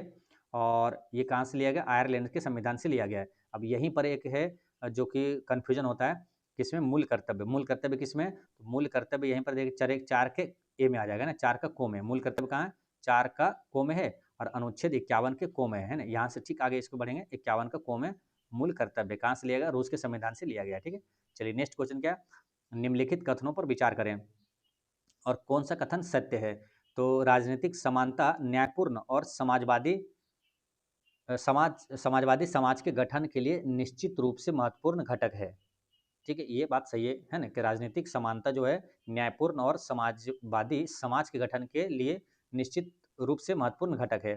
फिर क्या, राजनीतिक समानता अपने आप में पर्याप्त होती है, ये गलत है ना। राजनीतिक समानता ही अपने आप में पर्याप्त नहीं होती, बाकी और भी चीज़ें जरूरत होती है ना। तो ये वाला स्टेटमेंट गलत है, केवल एक सही है। आंसर क्या हुआ, ऑप्शन ए यहाँ पर करेक्ट आंसर है। नेक्स्ट क्वेश्चन है, भारतीय संवैधानिक व्यवस्था के अनुसार राष्ट्रपति अपने अधिकारों का प्रयोग मंत्रिपरिषद की सलाह पर ही करता है। राष्ट्रपति मंत्रिपरिषद को अपनी सलाह पर पुनर्विचार करने के लिए कह सकता है, लेकिन अगर वही सलाह राष्ट्रपति को दोबारा मिलती है तब क्या होगा, तो क्या होगा, राष्ट्रपति उसे मानने के लिए बाध्य होगा, है ना। आंसर क्या हो जाएगा, option number B correct answer है, ठीक है। फिर समझिए, देखिए भारतीय संवैधानिक व्यवस्था के अनुसार राष्ट्रपति अपने अधिकारों का प्रयोग मंत्रिपरिषद की सलाह पर ही करता है, ठीक है। और राष्ट्रपति मंत्रिपरिषद को अपनी सलाह पर पुनर्विचार करने के लिए कहता है, लेकिन अगर वही सलाह जो है राष्ट्रपति को दोबारा मिलती है तो फिर क्या, राष्ट्रपति उसे मानने के लिए बाध्य होता है, ठीक है। देखिए यही बड़ी बात है, यही बोला जाता है ना कि जो वास्तविक कार्यपालिका होता है, वास्तविक जो होता है कार्यकारी अध्यक्ष, वो प्रधानमंत्री हो जाता है, ठीक है। मंत्रिमंडल के सदस्य हो जाते हैं, प्रधानमंत्री होता है। यहाँ पर राष्ट्रपति की अगर बात आई है तो राष्ट्रपति से कुछ अनुच्छेद आपको यहाँ पर रिवीजन करवाते हैं। राष्ट्रपति का पद किस अनुच्छेद में, अनुच्छेद 52 में। राष्ट्रपति पर महाभियोग अनुच्छेद 61 में। राष्ट्रपति को क्षमादान की शक्ति अनुच्छेद 72 में। राष्ट्रपति महान्यायवादी की नियुक्ति करता है अनुच्छेद 76 के तहत। राष्ट्रपति किसका, भारत के नियंत्रक एवं महालेखा परीक्षक यानी सीएजी की नियुक्ति करता है अनुच्छेद 148 के तहत। राष्ट्रपति अध्यादेश जारी करता है 1 to 3 के तहत। राष्ट्रपति जो परामर्श लेने, सब सुप्रीम कोर्ट से परामर्श लेने का अधिकार है 143 में है, ठीक है। ये सब आपको याद रख लेना। नेक्स्ट क्वेश्चन क्या है, भारतीय संविधान के अंतर्गत मौलिक अधिकारों की व्यवस्था का सही क्रम क्या है। तो मौलिक अधिकार की व्यवस्था, जो मौलिक अधिकार है ना, 6 मौलिक अधिकार अभी बचा हुआ है, पहले 7 था, फिर संपत्ति के अधिकार को 44वां संविधान संशोधन के द्वारा 1978 में समाप्त कर दिया गया, ठीक है। और अनुच्छेद 300 के में कानूनी अधिकार के तहत उसको रखा गया है। तो अभी वर्तमान में कितने, 6 है। तो 6 में पहले आता है ना कि समानता का अधिकार आता है, ठीक है। यहाँ पर जैसे दिया हुआ क्या क्या, समानता, धार्मिक स्वतंत्रता, स्वतंत्रता का अधिकार, धार्मिक स्वतंत्रता का अधिकार, समानता का अधिकार और शोषण के विरुद्ध अधिकार। तो ये है क्या, सही क्रम आपसे पूछा है। तो इसमें से देखिए पहले कौन आएगा, तो पहले आता है ना कि समानता का अधिकार आता है ना, अनुच्छेद जो 14 से और अनुच्छेद 14 से 18 तक है। तो पहले समानता वाला आएगा, ठीक है। कहाँ, यहाँ पर है ना। आंसर क्या हुआ, ऑप्शन डी ही इसका करेक्ट आंसर हो जाएगा, ठीक है। यहाँ पर आप देख भी सकते हैं, आपको टोटल डिटेल में यहाँ पर हम बताते हैं। देखिए पहले समानता का अधिकार हो जाएगा 14 से 18, उसके बाद आएगा कौन सा, स्वतंत्रता का अधिकार जो कि 19 में है, ठीक है, 19 से 22 तक है। फिर आपको आएगा शोषण के विरुद्ध अधिकार जो कि अनुच्छेद 23-24 में है। और धार्मिक स्वतंत्रता का अधिकार जो आएगा उसके बाद 25 से 28 तक आएगा, ठीक है। आंसर क्या हुआ, ऑप्शन डी करेक्ट आंसर है भैया। नेक्स्ट क्वेश्चन क्या है, मौलिक अधिकार मालूम है आपको, भारतीय संविधान का मैग्ना कार्टा कहा जाता है, भाग 3 में है और कहाँ से, अमेरिका से लिया गया है। आधार वर्ष में परिवर्तन के कारण किसी अर्थव्यवस्था में सकल घरेलू उत्पाद में होने वाले परिवर्तन को क्या कहा जाता है। आधार वर्ष में परिवर्तन के कारण किसी अर्थव्यवस्था में सकल घरेलू उत्पाद में होने वाले परिवर्तन को क्या कहा जाता है। तो इसका आंसर हो जाएगा पुनर्संयोजन कहा जाता है ना। करेक्ट आंसर क्या है, पुनर्संयोजन कहा जाता है।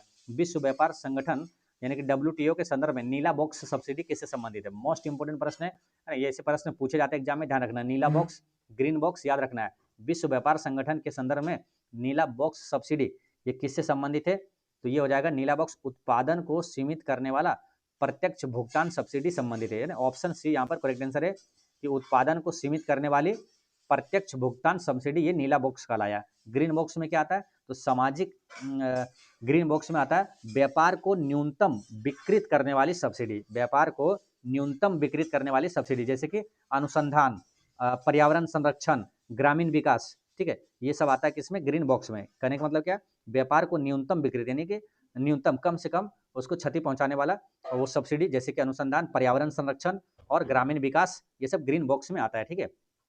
यहाँ पर ऑप्शन सी करेक्ट आंसर हो गया। बाकी डब्ल्यूटीओ के मालूम है इसके बारे में, डब्ल्यूटीओ का पहले नाम क्या था, गेट है ना, GATT, ठीक है। और इसका फिर डब्ल्यूटीओ इसका नाम हुआ, कब स्थापना हुआ था, विश्व व्यापार संगठन 1995 में। इसका मुख्यालय मालूम है आपको, कहाँ है, जेनेवा में। नेक्स्ट क्वेश्चन क्या, आर्थिक आधारभूत संरचना में निम्नलिखित में से किसे शामिल किया जाता है।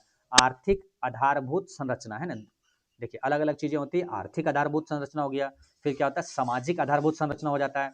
तो आर्थिक आधारभूत संरचना में यहाँ पर शामिल है कौन सा, ऊर्जा, आर्थिक में ना ऊर्जा और परिवहन, ये हो गया आर्थिक में हो गया, ठीक है। यहीं पर क्या, शिक्षा जो है और स्वास्थ्य, ये किस में आता है, सामाजिक आधारभूत संरचना में आता है। शिक्षा और स्वास्थ्य जो है, शिक्षा, स्वास्थ्य, आवास, ये सब सामाजिक आधारभूत संरचना में आता है। तो आपको पूछा आर्थिक, तो आर्थिक में क्या आ जाएगा, ऊर्जा और परिवहन, यानी कि 2 और 4, 2 और 4 का ऑप्शन नंबर बी यहाँ पर करेक्ट आंसर है। नेक्स्ट क्वेश्चन क्या है, किस्टोन प्रजाति से क्या अभिप्राय है।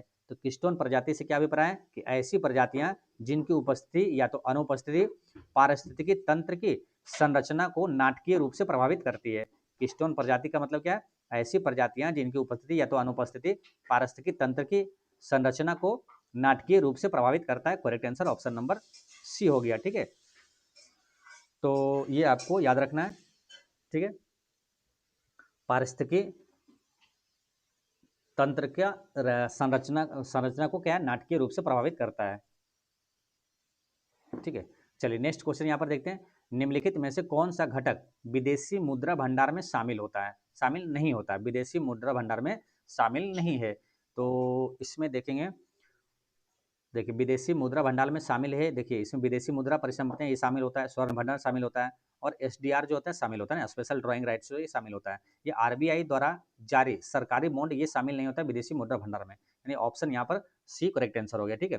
RBI की अगर बात करेंगे, मोस्ट इंपोर्टेंट प्रश्न है एग्जाम में, क्या ये सब हॉट टॉपिक में आता है, RBI से प्रश्न पूछा जाता है, ठीक है। तो RBI के अभी डिप्टी गवर्नर पूछेगा करंट अफेयर में, शिशिर चंद्र घोष है ना, शिशिर चंद्र है, ठीक है। और RBI के वर्तमान गवर्नर अगर पूछेगा, डिप्टी गवर्नर था शिशिर कुमार, ठीक है। और वर्तमान गवर्नर कौन है, संजय मल्होत्रा हो गया। RBI के बारे में अगर पूछे तो RBI का स्थापना कब हुआ था, 1935 में हुआ था। 1 अप्रैल 1935 में RBI का राष्ट्रीयकरण कब हुआ था, तो 1949 में हुआ था। और 1949 जब भी आए, 3 प्रश्न आपको रिवीजन करवाते हैं कि BPSC की स्थापना कब 1949 में हुआ था, RBI का राष्ट्रीयकरण 1949 में हुआ था, और क्या नाटो की स्थापना कब हुआ था, 1949 में हुआ था, ठीक है। ये हो गया। और RBI जो कि भारत का केंद्रीय बैंक है, बैंकों का बैंक किसे कहा जाता है, साख नीति कौन जारी करता है, RBI। मौद्रिक नीति कौन जारी करता है, RBI। और RBI जो अन्य बैंकों का ऋण देता है वो क्या, रेपो रेट कहलाता है। और अन्य बैंकों से जब ये RBI ऋण लेता है तो रिवर्स रेपो रेट कहलाता है, ठीक है। ये सब आपको ध्यान रखना है, ठीक है। चलिए नेक्स्ट क्वेश्चन देखते हैं यहाँ पर, यदि एक उत्तल लेंस की फोकस दूरी 50 सेंटीमीटर है तो इसकी शक्ति क्या होगा। तो शक्ति बराबर फॉर्मूला क्या था, पावर शक्ति बराबर फॉर्मूला 1/f होता है, ठीक है। और ये हमेशा मीटर में होता है, ठीक है, ये ध्यान रखना है, कैसे मीटर में होता है। तो बस आंसर आसानी से निकल जाएगा, P बराबर पूछा है और F बराबर दिया हुआ आपका, ठीक है। तो 1/f आंसर हो जाएगा। तो 1/f, पहले इसको मीटर में बदल देंगे क्योंकि फोकस हमेशा मीटर में होता है। तो 50 सेंटीमीटर है, इसको मीटर में बदलेंगे, 100 से भागा दिए तो 1/2 आया। 1/2 मतलब 0.5 आया है ना, 1/2 मतलब 0.5। तब यहाँ पर 0.5 यहाँ पर नीचे रखिए तो क्या होगा, 0.5 अगर नीचे रखेंगे तो पॉइंट ऊपर चला जाएगा, तो ऊपर 10 होगा और ये कट जाएगा, 5 दूनी 10, यानी कि 2 आंसर आ गया। ऑप्शन नंबर ए यहाँ पर करेक्ट आंसर हो गया। और लेंस, उत्तल लेंस हो या चाहे उत्तल दर्पण हो, हमेशा फोकस दूरी क्या होता है, धनात्मक होता है, ध्यान रखना है। तो ऑप्शन यहाँ पर ए यहाँ करेक्ट आंसर हो गया। नेक्स्ट क्वेश्चन क्या है, क्वेश्चन नंबर देखते हैं हम लोग 42, निम्नलिखित को सही सुमेलित कीजिए। तो इसमें सही सुमेलित करना है, ओजोन का अपक्षय, ये क्या होगा, ओजोन का अपक्षय में अगर बात करेंगे तो ये जाएगा किसमें, क्लोरोफ्लोरोकार्बन है ना, इसके कारण ओजोन का अपक्षय होता है, ठीक है। तो ए का 2 हो गया। वैश्विक तापमान यानी ग्लोबल जो वार्मिंग होता है वो इसके लिए सबसे जिम्मेदार गैस कौन सा है, कार्बन डाइऑक्साइड है ना। कई बार आपको बताते हैं बी का यहाँ पर क्या होगा, 4 होगा, ठीक है।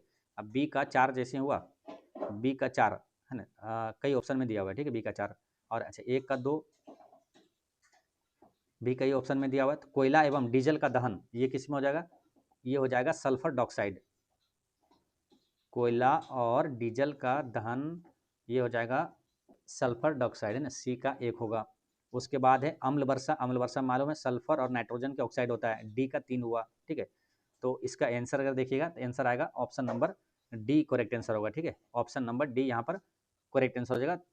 42 का डी नहीं होगा, मतलब 42 का क्या होगा, बी होगा, है ना, बी इसको मिलाएगा। यहाँ पर थोड़ा सा एरर है कि बी का 2 का क्या है, नहीं यहाँ पर दिया हुआ, ठीक है। यहाँ पर बी इसका करेक्ट आंसर होगा, ऑप्शन बी, ठीक है।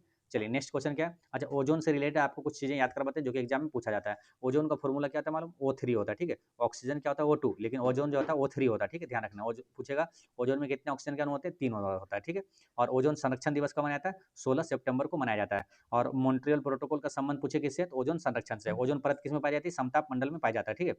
तो ये सब आपको याद रख लेना है। नेक्स्ट क्वेश्चन क्या है, निम्नलिखित में से कौन सा युग्म सुमेलित नहीं है।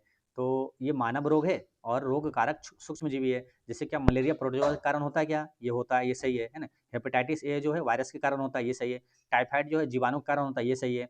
खसरा क्या जीवाणु से होता है, क्या ये गलत है ना। Option number D correct answer हो गया। खसरा किससे होता है, जीवाणु से नहीं होता है। तो वो वाला ट्रिक जब याद रखेंगे ना कि वायरस से होने वाला रोग कौन सा है और जीवाणु से होने वाला रोग कौन सा है, तो आसानी से समझ में आ जाएगा। जैसे कि वायरस, ये खसरा बोला तो खसरा किस में आता है, जैसे वायरस से होने वाला रोग अगर याद करते हैं ना, तो क्या याद करना है आपको, ACP क्या लिखना है, वायरस से होने वाला रोग आप लिख लीजिएगा, है ना, वायरस से होने वाला, ठीक है। वायरस से होने वाला रोग क्या है, ACP रेखा। कौन, ACP रेखा हमें पीछे छोड़ गई है ना। ये आप ट्रिक याद रखिएगा, सभी इसमें रोग आ जाएगा वायरस से, है ना। ACP रेखा हमें छोड़ गई है, बस छोड़ गई है, पीछे नहीं करना है। ACP रेखा हमें छोड़ गई है, ठीक है। ACP रेखा हमें छोड़ गई है, इसमें सभी बीमारी आ जाएगा, ठीक है। जैसे ACP से क्या हो जाएगा, एड्स, चेचक, पोलियो, है ना, एड्स, चेचक, पोलियो, ठीक है। ये क्या वायरस से होने वाला रोग है। ACP रेखा, रेखा से क्या हो जाएगा, रेबीज और खसरा, यही तो पूछा गया था, खसरा, है ना। खसरा क्या वायरस से होने वाला रोग है ना, खसरा, तो यही पे आंसर आ गया, ठीक है। तो ACP रेखा हो गया, तो ACP क्या हो गया, एड्स, चेचक, पोलियो। रेखा से क्या हो गया आपका रेबीज और खसरा। और हमें से क्या हो जाएगा, हर एक बीमारी होती है हर्पीज, है ना, हर्पिस, है ना, हर्पिस और मेनिनजाइटिस, में से क्या हो गया, मेनिनजाइटिस। छोड़, छोड़ से क्या आपको याद रखना है, छोटी माता। अड़ो से याद रखना है डेंगू, है ना। ये सब क्या होता है, वायरस से होता है। गई से याद रखना है गलसुआ और इन्फ्लुएंजा। हे से याद रखना आपको हेपेटाइटिस, ठीक है। ये सब वायरस से होने वाला रोग है। तो आप इस लाइन को लिख लीजिएगा, ACP रेखा हमें छोड़ गई है, ठीक है। नेक्स्ट क्वेश्चन क्या है, निम्नलिखित कथनों पर विचार कीजिए और सत्य कथन का चयन करना है। तो इसमें अगर बात करेंगे सत्य कथन, देखिए पत्थर चट्टा जो होता है ब्रायोफिल्म में खंडन द्वारा अलैंगिक जनन होता है, ठीक है। ये वाला स्टेटमेंट आपका यहाँ पर सही है। फिर क्या है कि ब्रायोफिल्म की प्रत्येक कलिका यानी कि मुकुल नए पादप को जन्म दे सकती है, ये वाला सही है। कुछ पादपों की जड़ें भी नए पादपों को जन्म दे सकती है, ये बात भी सही है, ठीक है। यानी कि उपर्युक्त तो सभी सही है, करेक्ट आंसर क्या होगा, सभी यहाँ पर सही है, ठीक है। तो ये सब आपको याद रखना है, ठीक है। चलिए नेक्स्ट क्वेश्चन क्या है, क्वेश्चन नंबर आपका 45 कि पाचन के संबंध में सही क्रम कौन सा है, आपको बताना है कौन सा क्रम सही है पाचन के संबंध में। तो पाचन की जो प्रक्रिया है ये कहाँ से स्टार्ट होगी, तो देखिए ये होगा पहले मुख गुहिका से, ठीक है। मुख गुहिका से, जैसे मुख गुहिका हुआ ये वाला आंसर नहीं होगा, ठीक है। मुख गुहिका, उसके बाद ग्रसिका, उसके बाद आमाशय, उसके बाद क्षुद्रांत, उसके बाद बृहदांत्र, है ना। तो ऑप्शन नंबर यहाँ बी करेक्ट आंसर है आपका, ठीक है। यहीं पर आपसे पूछा जाता है कि जो कार्बोहाइड्रेट और प्रोटीन, कार्बोहाइड्रेट का पाचन कहाँ शुरू होता है, मुख में, और प्रोटीन का पाचन कहाँ शुरू होता है, आमाशय में होता है, ठीक है। नेक्स्ट क्वेश्चन क्या है, जलीय पौधों के विषय में असत्य कथन का चयन करना है। जलीय पौधों के विषय में तो यहाँ पर होगा क्या, देखिए असत्य कथन, देखिए तना छोटा, हल्का एवं खोखला हो जाता होता है, ये बात सही है। जड़ें आकार में बहुत छोटी होती है, ये सही है जलीय पौधे के विषय में। फिर क्या, सभी जलीय पौधों के फूल एवं परागन जल के अंदर होते हैं, ये गलत है। सभी जलीय पौधे के फूल एवं परागन जल के अंदर नहीं होता है ना, सभी के बारे में बोल दिया, ये गलत हो गया। ऑप्शन सी यहाँ पर करेक्ट आंसर है। नेक्स्ट क्वेश्चन है आपका, निम्नलिखित कथनों पर विचार करें और सत्य कथन का चयन करना है।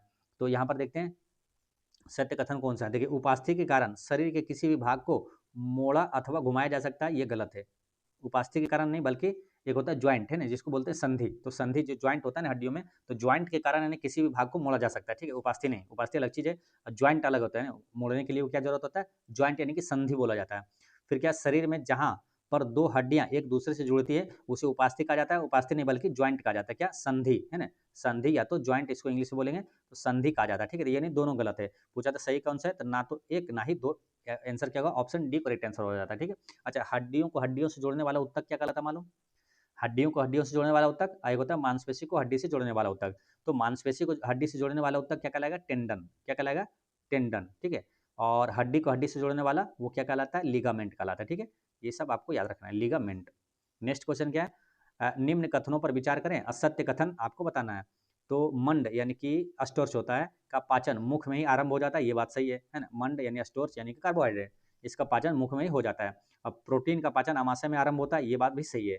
तो दोनों सही है, आंसर क्या हो जाएगा? ऑप्शन सी यहाँ पर करेक्ट आंसर है, ठीक है। चलिए नेक्स्ट क्वेश्चन क्या है? एक्वारेजिया के संदर्भ में असत्य कथन यानी गलत कौन सा बताना है। देखिए, यह सांद्र नाइट्रिक अम्ल और तनु हाइड्रोक्लोरिक अम्ल, ये गलत है। थोड़ा सा यहाँ गलत है कि ये सांद्र है ना, नाइट्रिक अम्ल है, तो यहाँ भी सांद्र होना चाहिए। क्या? सांद्र नाइट्रिक अम्ल और सांद्र हाइड्रोक्लोरिक अम्ल का ये ताजा मिश्रण है, तनु का नहीं है, ठीक है। ये वाला गलत हो गया, आंसर क्या यही हो जाएगा, 49 का 1 हो गया। फिर बाकी जो लिखा है कि इसमें HCl और नाइट्रिक अम्ल जो है का अनुपात जो है 3:1 होता है, ये बात सही है, ठीक है। HCl, देखिए इसमें कभी कन्फ्यूजन हो तो कैसे करना है, देखिए हाइड्रोक्लोरिक अम्ल का क्या है? 3 लेना है, मतलब इसमें 3 है तो इसका उल्टा कर देना है, ठीक है। 3 इधर हो जाएगा, हाइड्रोक्लोरिक अम्ल और नाइट्रिक अम्ल 1 हो जाएगा, ठीक है। इसका अनुपात 3:1 होता है। ये भी प्रश्न पूछा गया एग्जाम में, ध्यान रखना है, ठीक है। हाइड्रोक्लोरिक अम्ल पूछेगा एक्वारेजिया में जो हाइड्रोक्लोरिक अम्ल है और HNO3 का सही अनुपात क्या है। तो अनुपात में कैसे याद रखना है?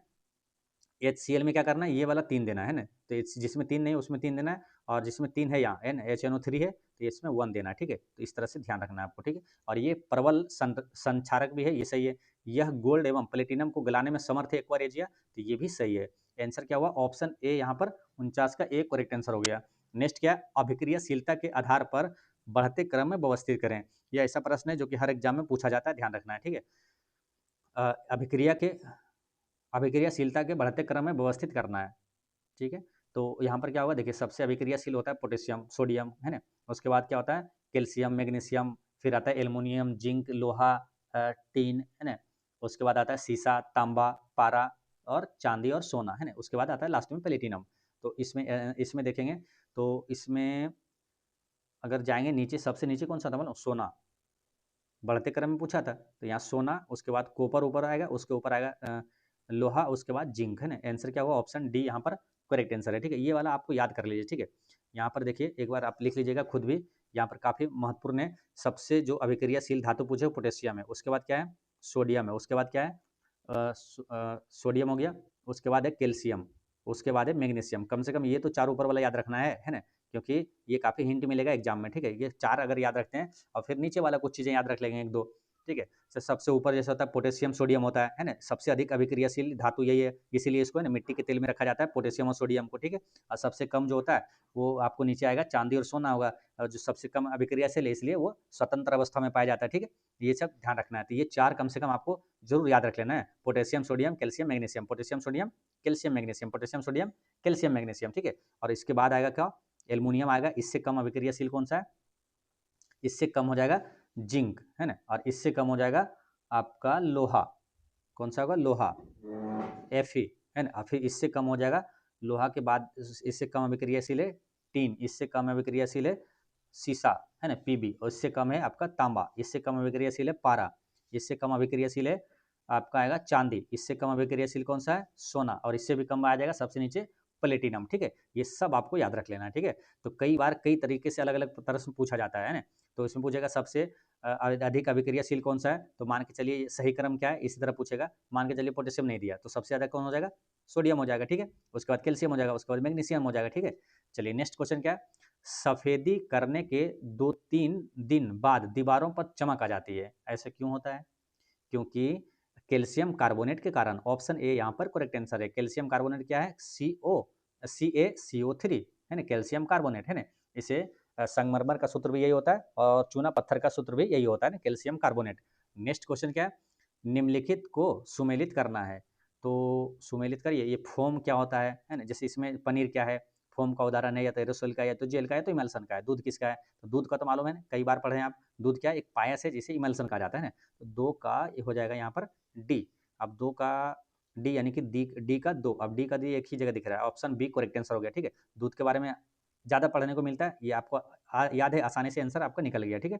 इमल्सन जो होता है, डी का दूध देखिए एक ही जगह यहाँ पर है ना। दूध क्या है? एक पायस है यानी कि इमल्सन, इंग्लिश में बोलते हैं इमल्सन, ठीक है। आंसर आ गया, बाकी चीज़ें मिला लीजिए। तो ए का यहाँ पर क्या हो जाएगा, फोम क्या है, तो ये स्पंज का उदाहरण है। फोम जो है ये स्पंज का उदाहरण है। एरोसेल, एरोसोल जो है ये किसका है, तो ये कुहासा है ना, कुहासा जो होता है एरोसोल का उदाहरण है, ठीक है। उसके बाद जेल, जेल क्या हो जाएगा, तो ये पनीर जो है एक जेल का उदाहरण है। पनीर क्या है, सी का एक हो जाएगा ना, जेल का उदाहरण है, ठीक है। आंसर क्या हुआ, ऑप्शन नंबर बी है ना, 52 का बी करेक्ट आंसर हो गया। नेक्स्ट क्वेश्चन क्या है, क्वेश्चन नंबर आपका 53, निलंबन के संदर्भ में असत्य कथन का चयन करें। तो निलंबन के बारे में असत्य यानी गलत कथन का बताना है आपको कौन सा है। तो देखिए पहला क्या है, यह एक विषमांगी मिश्रण है, निलंबन। तो निलंबन एक विषमांगी मिश्रण है, ये सही है, ठीक है ना। यहाँ पर क्या है, 53 का यहाँ पर क्या है, ये सही है। उसके बाद क्या है, निलंबित कण प्रकाश की किरणें को फैला देते हैं, ये बात सही है। निलंबन अस्थायी होता है, ये गलत है, क्योंकि निलंबन अस्थायी नहीं। देखिए निलंबन क्या होता है, अस्थायी नहीं होता है, क्योंकि कुछ समय बाद क्या होता है, भारी कण जो होता है नीचे बैठ जाता है, तो ये अस्थायी नहीं हुआ है ना। तो आंसर क्या हुआ, ऑप्शन सी करेक्ट आंसर हो गया। बाकी सभी कणों के नीचे बैठने पर निलंबन समाप्त हो जाता है, ये बात सही है। नेक्स्ट क्वेश्चन क्या है, ताप परिवर्तन होने पर परिवर्तित हो जाता है, तो क्या, ताप परिवर्तित होगा तो क्या परिवर्तित होगा, तो इसमें प्रतिरोध और प्रतिरोध दोनों परिवर्तित हो जाएगा। आंसर क्या होगा, ऑप्शन सी करेक्ट आंसर है। प्रतिरोध का SI मात्रक क्या होता है, ओम, और प्रतिरोधकता का SI मात्रक क्या होता है, ओम मीटर होता है, ठीक है। नेक्स्ट क्वेश्चन क्या है, किसी विद्युत परिपथ में प्रतिरोध बढ़ाने पर विद्युत धारा क्या होता है, विद्युत परिपथ में प्रतिरोध बढ़ाएंगे तो विद्युत धारा क्या होगा, कम होगा, है ना। जैसे प्रतिरोध बढ़ाएंगे, किसी भी का विरोध करेंगे तो जो आने वाली चीजें हैं वो कम होगा, तो प्रतिरोध बढ़ाएंगे तो विद्युत धारा क्या होगा, कम होगा, है ना। आंसर क्या होगा, ऑप्शन नंबर ए यहाँ पर करेक्ट आंसर है। नेक्स्ट क्या है, परिनालिका के अंदर चुंबकीय क्षेत्र की दिशा बताता है, तो ये कैसा, एम्पियर की दायां हाथ नियम है ना, और कौन बताता है, एम्पियर की दायां हाथ नियम करेक्ट आंसर है। नेक्स्ट क्या होता है, क्वेश्चन नंबर आपका 57 में क्या है, कि धारावाही परिनालिका के अंदर चुंबकीय क्षेत्र एक समान और मजबूत होता है। तो धारावाही परिनालिका के अंदर चुंबकीय क्षेत्र एक समान होता है, ये बात तो सही है, ठीक है। उसके बाद क्या है, परिनालिका के बाहर चुंबकीय क्षेत्र लगभग शून्य होता है, ये बात भी सही है, दोनों सही है। लेकिन क्या व्याख्या नहीं कर रहा है ना, ऑप्शन नंबर दोनों अलग अलग सही है, option number B correct answer है, 57 का बी हो गया। नेक्स्ट क्वेश्चन क्या है, एक उत्तल लेंस की फोकस दूरी एफ है और वस्तु अनंत पर है। अब लेंस का अपर्चर आधा कर दिया जाए तो छवि पर क्या प्रभाव पड़ेगा, तो क्या प्रभाव पड़ेगा, छवि फोकस पर ही बनेगी और धुंधली बनेगी, है ना, धुंधली होगी। ऑप्शन ए यहाँ पर करेक्ट आंसर है। नेक्स्ट क्वेश्चन है आपका 59 में क्या है, यदि दो समतल दर्पण 60 डिग्री के कोण बनाते हैं और पहले दर्पण पर 30 डिग्री कोण पर एक किरण आपतित होती है तो कुल कितनी प्रतिबिंब बनेगी और अंतिम किरण किस कोण से निकलेगी। तो कुल कितने प्रतिबिंब बनेगा, ये कैसे निकालते हैं, तो प्रतिबिंब की संख्या निकालता है, एन बराबर क्या होता है 360 बटे थीटा और -1। तो 360 बटे थीटा की जगह पर क्या है 60 है, तो 60 से इसको काट दीजिए, 6 36, 6 में से गया तो 5, यानी कि क्या होगा 5 प्रतिबिंब बनेगा, है ना। तो 5 प्रतिबिंब बनेगा और ये गुजरेगा कहाँ से, 90 डिग्री पर गुजरेगा, है ना। ऑप्शन नंबर ए यहाँ पर करेक्ट आंसर है। नेक्स्ट क्या, निम्नलिखित में से कौन से कथन जैव विविधता हॉटस्पॉट की अवधारणा के लिए आवश्यक है। तो इसमें आवश्यक क्या है, देखिए क्षेत्र में कम से कम 1500 स्थानिक संवहनी पौधे होने चाहिए, है ना, तभी उसे जैव विविधता हॉटस्पॉट कहा जाता है, ठीक है। 1500 स्थानिक संवहनित पौधे होने चाहिए। फिर क्या, क्षेत्र में अपनी मूल वनस्पति का कम से कम 70% खो दिया हो, ठीक है। तो ये बात सही है। फिर क्या है, यह क्षेत्र अनिवार्य रूप से विषुवत रेखा के निकट स्थित होना चाहिए, ये बात गलत है। एक और दो सही है, आंसर क्या होगा, ऑप्शन नंबर बी यहाँ पर करेक्ट आंसर है, ठीक है। अब यहाँ पर महत्वपूर्ण चीज़ें याद रखना क्या, कि भारत में कुल कितने जैव विविधता हॉटस्पॉट है, तो 4 जैव विविधता हॉटस्पॉट है। कौन कौन सा मालूम है, हिमालय, पश्चिमी घाट, इंडो बर्मा क्षेत्र और सुंदरलैंड, ठीक है। हिमालय, पश्चिमी घाट, इंडो बर्मा क्षेत्र और सुंडालैंड बोलिए या तो सुंदरलैंड बोलिए, ठीक है।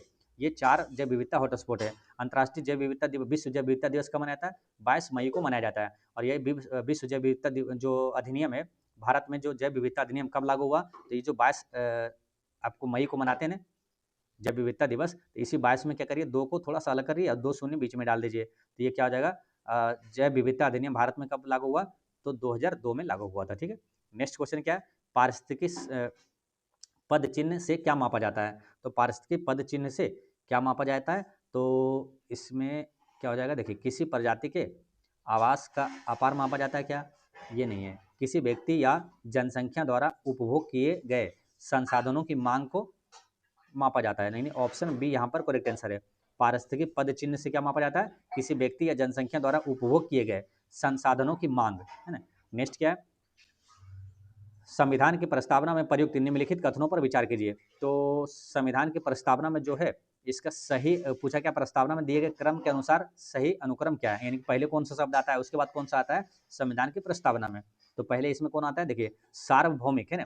क्या होता है? सार्वभौमिक, समाजवादी, धर्मनिरपेक्ष और लोकतांत्रिक या तो प्रजातांत्रिक, है ना।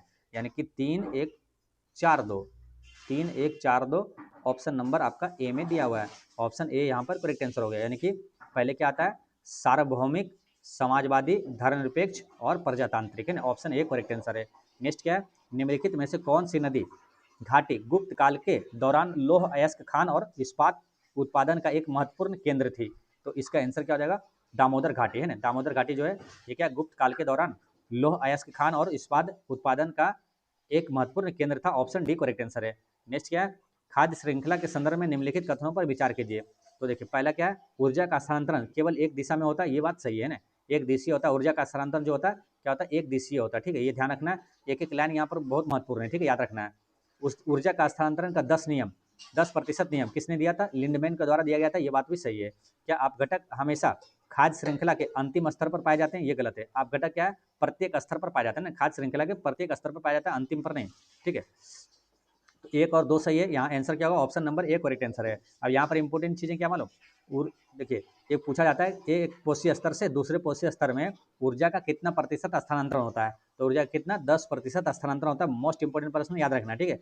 यही ऊर्जा जो है स्थानांतरण का 10% नियम किसने दिया था? तो लिंडमैन ने दिया था। इसी तरह एक नाम है आपका न्यूलैंड, है ना। तो कंफ्यूजन ना हो इसलिए ध्यान रखना है आपको दोनों। न्यूलैंड अलग है, ये क्या है? अष्टक नियम दिया था ना। तो तत्वों का जो है पीरियोडिक टेबल में अष्टक नियम किसने दिया था? न्यूलैंड ने दिया था, ठीक है। न्यूलैंड का अष्टक नियम क्या है कि एक तत्व जो है, पहला जो तत्व है, हर तत्व जो है अपने 8वें तत्व के गुण के समान होता है। और ये कहाँ तक सक्सेस हुआ? तो इसका अंतिम जो है कैल्शियम तक, है ना, कैल्शियम तक ये सफल रहा था, ठीक है। न्यूलैंड का अष्टक नियम। नेक्स्ट क्वेश्चन क्या है? क्वेश्चन नंबर आपका 65। केंद्रीय नमक एवं समुद्री रसायन अनुसंधान संस्थान कहाँ स्थित है? तो ये भावनगर में। भावनगर कहाँ मिलेगा आपको? गुजरात में, ना। आंसर क्या होगा? ऑप्शन ए यहाँ पर करेक्ट आंसर है। 65 का ए हो गया, ठीक है। गुजरात से और चीजें क्या क्या आपको याद रखना है? सर्वाधिक कपास का उत्पादन गुजरात में, सर्वाधिक मूंगफली उत्पादन राज्य कौन सा? गुजरात है, ठीक है। और आपको सुदर्शन ब्रिज का निर्माण कहाँ किया गया? तो गुजरात में किया गया। गिफ्ट सिटी अभी पूछे किसका संबंध किससे? गिफ्ट सिटी का, तो गुजरात से हो जाएगा। गिर राष्ट्रीय उद्यान कहाँ? गुजरात में, जो कि एशियाई शेर के लिए प्रसिद्ध राष्ट्रीय उद्यान कौन सा है? गिर राष्ट्रीय उद्यान, जो कि गुजरात में है। और जंगली गधा के लिए प्रसिद्ध है कच्छकरण, वो कहाँ मिलेगा? गुजरात में। दुनिया का सबसे बड़ा तेल शोधक कारखाना वो कौन सा है? तो जामनगर है, वो कहाँ मिलेगा? तो आपको गुजरात में ही मिलेगा, ठीक है। ये सब मोस्ट इंपोर्टेंट प्रश्न याद रखना है। कांडला बंदरगाह पूछे कहाँ है? तो रात में कांड हो गया, यानी कांडला गुजरात में है, ठीक है। ये सब याद रखना है। सबसे लंबी जो समुद्री तट सीमा है तो वो पहले गुजरात का था, अब किसका? तो अंडमान निकोबार द्वीप समूह का हो गया ना। तो ये चीज़ आपको ध्यान रखना है, ठीक है। चलिए नेक्स्ट क्वेश्चन क्या है? 14 सेंटीमीटर त्रिज्या वाले एक वृत्त की परिधि है और 28 सेंटीमीटर लंबाई तथा 20 सेंटीमीटर चौड़ाई वाले एक आयत के परिमाप के बीच का अंतर क्या है? तो मैथ का क्वेश्चन, रीजनिंग का क्वेश्चन आप बना लीजिएगा खुद से, यहाँ पर आंसर हम बता देते हैं, ठीक है। और अगले वीडियो से ना आपको मैथ और रीजनिंग टोटल आपको हम बताएंगे सोल्व करके, ठीक है। हालांकि चलिए एक यहाँ पर आपको हम ये बता देते हैं कि देखिए यहाँ पर क्या पूछा? वृत्त की परिधि है और यहाँ पर ये चीज़ें दिया है कि 28 सेंटीमीटर लंबाई और 20 सेंटीमीटर चौड़ाई वाले आयत का परिमाप, है ना। तो इसका बीच अंतर क्या था? दोनों चीज़ निकाल लीजिए। वृत्त का परिधि यहाँ से निकाल लेना है और यहाँ पर आयत का परिमाप निकाल लेना है। तो वृत्त का परिधि पहले निकालते हैं, क्या होता है? वृत्त का परिधि 2 पाई आर हो गया, है ना। तो 2 पाई और आर की जगह पर कितना दिया? 14। तो 14 यहाँ 7 से काटिए 2 बार में, तो क्या क्या आया? 22 और 2 यहाँ पर है 4, यानी कि 22 चौक 88, यानी कि ये आ गया आपका 88, ठीक है। तो वृत्त का परिधि आ गया 88। अब निकालेंगे क्या? आयत का परिमाप, तो 88 उसमें घटा देंगे, दोनों का अंतर पूछा है। तो आयत का परिमाप क्या होगा? 2 इंटू लंबाई प्लस चौड़ाई। लंबाई ये दिया हुआ है और चौड़ाई क्या दिया हुआ है? 20 दिया हुआ था। 2 इंटू लंबाई प्लस चौड़ाई, यानी कि लंबाई और चौड़ाई जोड़ के 2 से गुना करिए। 28 और 20 कितना हुआ? 48 और 2 गुना कर दीजिए इसको, तो 48 गुना 2 कितना हो गया? 96। 96 में 88 घटा दीजिए, आंसर आ जाएगा 88 और कितना हो जाएगा? 8। 96 होता है ना, यहाँ पर 8, ऑप्शन नंबर ए यहाँ पर करेक्ट आंसर हो गया ना। तो 66 का क्या हो गया? ए यहाँ पर करेक्ट आंसर है। नेक्स्ट क्वेश्चन क्या है? बस चीज़ें क्या है? फॉर्मूला बस याद रखना है ना। वृत्त का परिधि 2 पाई आर हो गया और आयत का परिमाप क्या था? 2 इंटू लंबाई प्लस चौड़ाई होता है, ठीक है, आयत का परिमाप, ठीक है। तो ये याद रखना है, आयत का परिमाप। नेक्स्ट क्वेश्चन क्या है? PQRS, ये आपका रीजनिंग क्वेश्चन है, इसको बना लीजिएगा, स्क्रीनशॉट ले सकते हैं। इसका आंसर भी बता दे रहे हैं आपको, ठीक है। इसका आंसर क्या हो जाएगा, ऑप्शन नंबर ए यहाँ पर करेक्ट आंसर है, 67 का है। नेक्स्ट क्वेश्चन क्या है, एक चुनाव में एक उम्मीदवार को 55% वोट मिले, वह इतना वोटों के बहुमत से जीत गया, तो डाले गए कुल वोटों की संख्या क्या है। तो काफ़ी आसानी से बन जाता है, जैसे इतना प्रतिशत वोट मिला तो दूसरे को कितना मिला, तो टोटल आता है 100%, दूसरे को कितना मिला होगा 45, तभी तो 100 होगा, है ना। तो कितने वोट से जीता, परसेंट में 10%, ठीक है। और कितने वोटों से जीता, तो 12,500, तो 10% का मान कितना है, 12,500 है। तो 100% का क्या मान क्या होगा, यहाँ पर एक शून्य बैठाएंगे 100 हो जाएगा, इसमें एक शून्य बैठा दीजिए, क्या आंसर आ रहा है ना, 68 का क्या हो जाएगा, बी करेक्ट आंसर हो जाएगा, है ना। 125 वाला आंसर होगा, डबल थ्री डबल मतलब 3 जीरो हो जाएगा इसमें ना। चलिए नेक्स्ट क्वेश्चन क्या है, ये वाला इसको बना लीजिएगा, आंसर क्या होगा 69 का सी करेक्ट आंसर हो जाएगा, ठीक है। नेक्स्ट क्वेश्चन है आपका, इसको बना लीजिएगा, 10 रुपये में 12 की दर से मिलता है और 12 रुपये में 10 की दर से, तो क्रय मूल्य में विक्रय मूल्य घटा के इसका जो होगा हानि प्रतिशत निकाल लीजिएगा, 70 का ऑप्शन ए यहाँ पर करेक्ट आंसर हो जाएगा।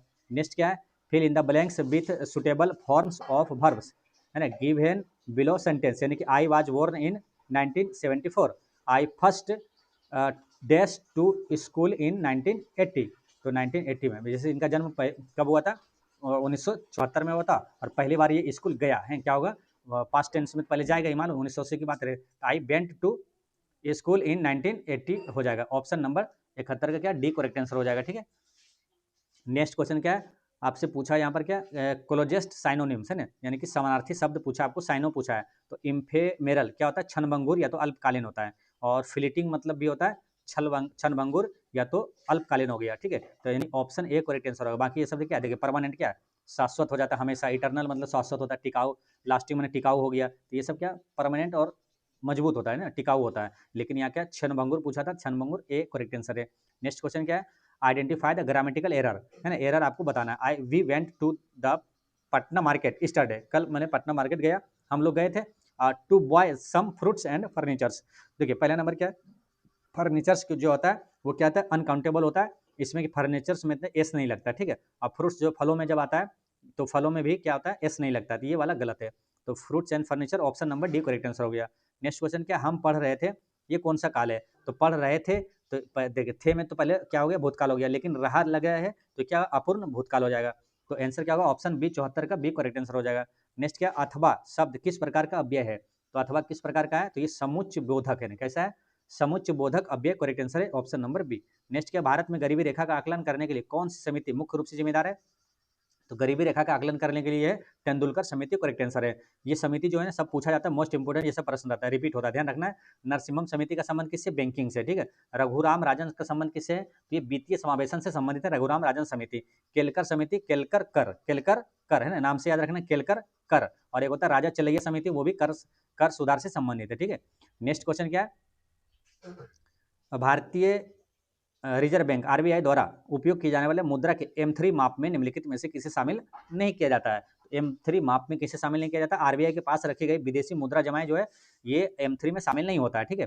आंसर क्या होगा, ऑप्शन सी करेक्ट आंसर होगा। बाकी जनता के पास मुद्रा जो है M3 में शामिल होता है, बैंकों की शुद्ध सावधि जमाएं ये शामिल होता है, बैंकों की शुद्ध मांग जमाएं ये भी M3 में शामिल होता है। नेक्स्ट क्वेश्चन क्या है, रामसर साइट की संख्या के आधार पर भारत की स्थिति के संदर्भ में निम्नलिखित में से कथनों पर विचार करें। अब बिहार का एग्जाम जो भी होगा, है ना, यहाँ से प्रश्न रामसर साइट से निश्चित रूप से गारंटी के साथ आएगा, ध्यान रखना है ना, इसमें लापरवाही नहीं करना, सभी चीजें आपको रामसर साइट के बारे में एक एक पॉइंट याद रखना है आपको, ठीक है।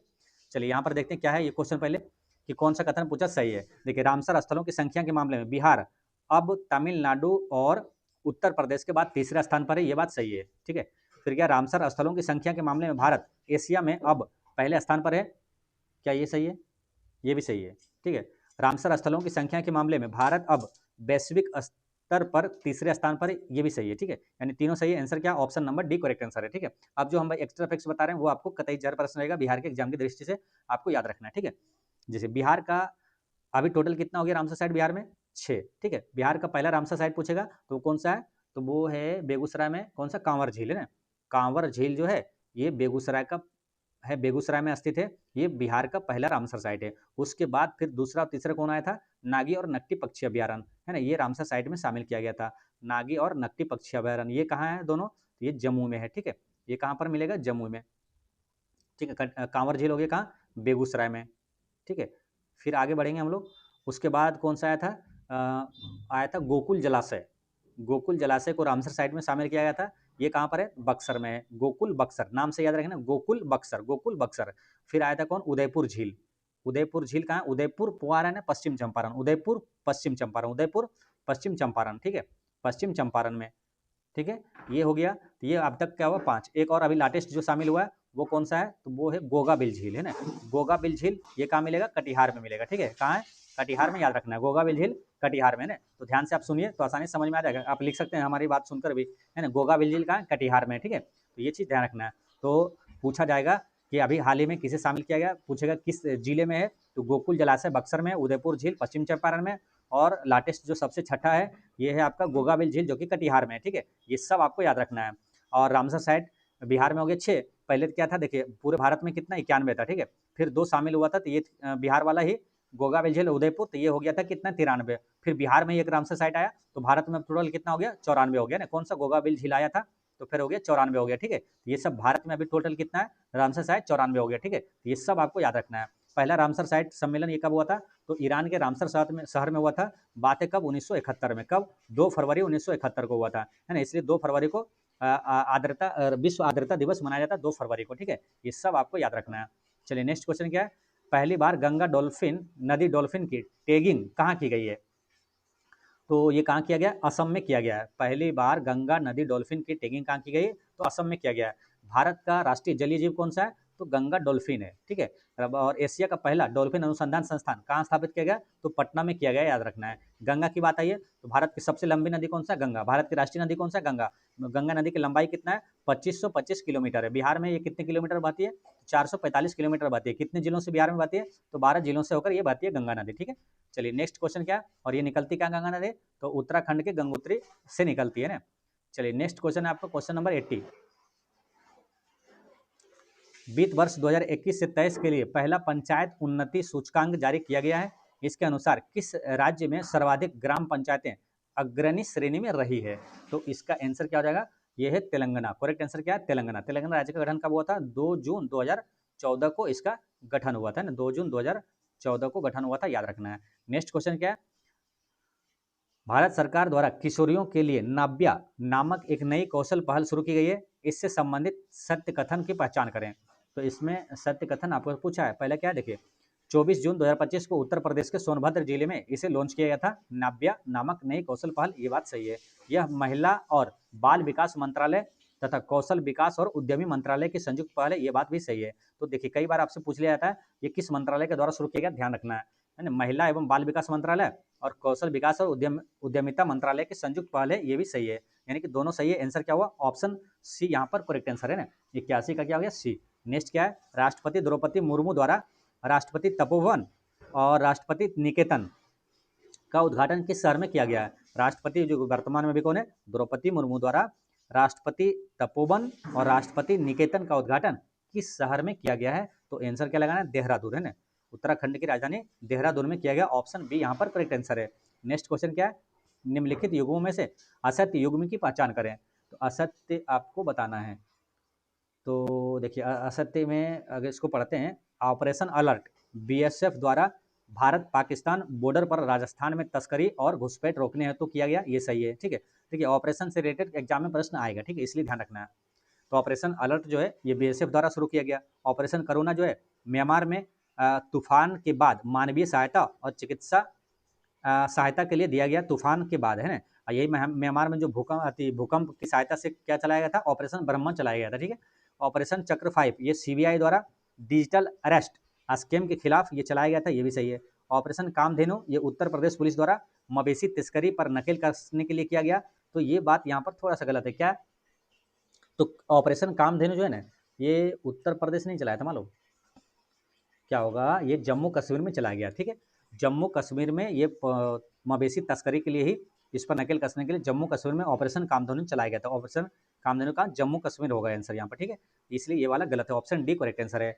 नेक्स्ट क्वेश्चन क्या, ई गवर्नेंस पर 28वां राष्ट्रीय सम्मेलन 2025 कहाँ आयोजित किया गया, तो इसका आंसर क्या हो जाएगा, तो ये विशाखापत्तनम में किया गया है ना। ई गवर्नेंस पर 28वां राष्ट्रीय सम्मेलन 2025 कहाँ, विशाखापत्तनम, ऑप्शन ए यहाँ पर करेक्ट आंसर होगा ना। विशाखापत्तनम क्या, यहीं पर आपको मिलेगा क्या, भारत का सबसे गहरा बंदरगाह विशाखापत्तनम, और विशाखापत्तनम से याद रखना क्या, तो ये कहाँ मिलेगा, आंध्र प्रदेश में ना।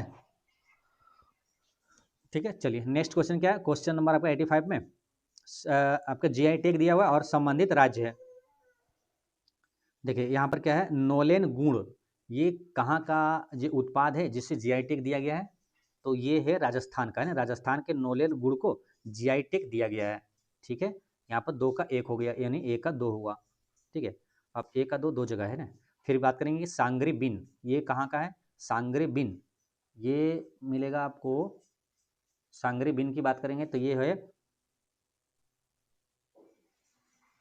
देखिए फिर से समझिए, देखिए नोलेन गुड़ जो है ना, ये कहाँ का है, तो नोलेन गुड़ है पश्चिम बंगाल का, मालूम, नोलेन गुड़ जो है पश्चिम बंगाल का है। सांगरी बिन जो है ये राजस्थान का है, सांगरी बिन जो है ये कहाँ का है, राजस्थान का है ना, सांगरी बिन ये राजस्थान का है। और फिर कुंभ कोनम पान का पत्ता, कुंभ कोनम पान का पत्ता ये तमिलनाडु का है। और वारंगल चपाता मिर्च, वारंगल चपाता मिर्च ये कहाँ का है, तो ये मिलेगा तेलंगाना का। ठीक है, वारंगल चपाता मिर्च जो है तेलंगाना का। ठीक है, यानी कि नोलेन गुड़ पश्चिम बंगाल का है, 1 का 3 हुआ। ठीक है, 1 का 3 यहाँ पर लिखिए। उसके बाद सांगरी बिन जो है ये आपका राजस्थान का हुआ, यानी कि बी। और कुंभ कोनम जो है पान का पत्ता ये तमिलनाडु का है, यानी कि सी का 4। और वारंगल चपाता मिर्च जो है ये कहाँ का, तेलंगाना का है, यानी कि डी का 1, यानी कि 3 2 4 1, 3 2 4 1, 3 2 4 1 कहाँ, ऑप्शन बी में दिखा है ना, ऑप्शन बी यहाँ पर करेक्ट आंसर हो जाएगा, ऑप्शन बी। ठीक है, 3 2 4 1। चलिए अच्छा, जीआई टैग में अगर पूछा जाए भारत के किस उत्पाद को पहला जीआई टैग दिया गया मालूम है, भारत के पहला उत्पाद जो है ये पश्चिम बंगाल के दार्जिलिंग के चाय को दिया गया था पहला जीआई टैग। ठीक है, याद रखना है। नेक्स्ट क्वेश्चन क्या है, 86 में 28 जुलाई 2025 को प्रधानमंत्री नरेंद्र मोदी ने किस देश को भीष्म क्यूब हेल्थ सेंटर उपहार में दिया था, भीष्म क्यूब हेल्थ सेंटर उपहार में दिया था, ये किसे, मालदीव को दिया है ना। आंसर क्या है, मालदीव करेक्ट आंसर है। मोस्ट इंपोर्टेंट क्वेश्चन ये करंट अफेयर में पूछा जाएगा, भीष्म क्यूब जो हेल्थ सेंटर किसको उपहार में दिया, मालदीव को है ना। मालदीव की राजधानी क्या, माले, और इसके मुद्रा का नाम क्या, रूफिया, क्या रूफिया। नेक्स्ट क्वेश्चन क्या है, राष्ट्रीय पोषण सप्ताह की थीम बेहतर जीवन के लिए सही खान पान अपनाएं, क्या थीम है, बेहतर जीवन के लिए सही खान पान अपनाएं। इसका आयोजन कब किया गया था, तो इसका आयोजन हुआ था 1 से 7 सितंबर 2025 में हुआ था। वीर बाल दिवस कब मनाया जाता है, तो वीर बाल दिवस मनाया जाता है 26 दिसंबर को, 26 दिसंबर को है ना, ऑप्शन सी यहाँ पर करेक्ट आंसर हो गया। वीर बाल दिवस कब मनाया था, 26 दिसंबर को। अब इसी तरह दो और कन्फ्यूजन वाला आ जाएगा क्या, एक तो वीर बाल दिवस यहाँ हो गया, फिर राष्ट्रीय बाल दिवस कब मनाया था, 14 नवंबर को मनाया था राष्ट्रीय बाल दिवस। ठीक है, अंतर्राष्ट्रीय बाल दिवस कब मनाया था, तो मनाया था 20 नवंबर को मनाया था अंतर्राष्ट्रीय बाल दिवस। ठीक है, तो ये चीज़ भी ध्यान रखना है, तीनों याद रखना है ताकि कन्फ्यूजन ना हो। नेक्स्ट क्या है, एबेल पुरस्कार से संबंधित असत्य कथन की पहचान करें। तो एबेल पुरस्कार यह विज्ञान, यह पुरस्कार जो विज्ञान के क्षेत्र में योगदान के लिए दिया जाता है, क्या एबल गणित में दिया जाता है ना, तो एक विज्ञान में नहीं, गलत हो गया यहाँ पर है ना, तो ये एबल क्या मैथमेटिक्स में दिया जाता है, तो पहला स्टेटमेंट गलत है। फिर क्या 2025 का पुरस्कार जापान के मसाकी काशीवारा को दिया गया, ये बात सही है ना, तो ये ध्यान रखना, एक गलत हो गया। तो पूछा असत्य कौन सा है, तो एक ही असत्य था, एक एक यानी कि केवल एक हो जाएगा असत्य है ना, ऑप्शन ए यहाँ पर करेक्ट आंसर हो गया। ठीक है, तो एक चीज़ याद रखना है, क्या दो चीज़ें यहाँ पर याद रखना है कि एबल पुरस्कार गणित के क्षेत्र में दिया जाता है, और करेंट अफेयर में याद रखना है 2025 का पूछेगा एबल पुरस्कार किसे दिया गया, तो जापान के मसाकी काशीवारा को दिया गया है।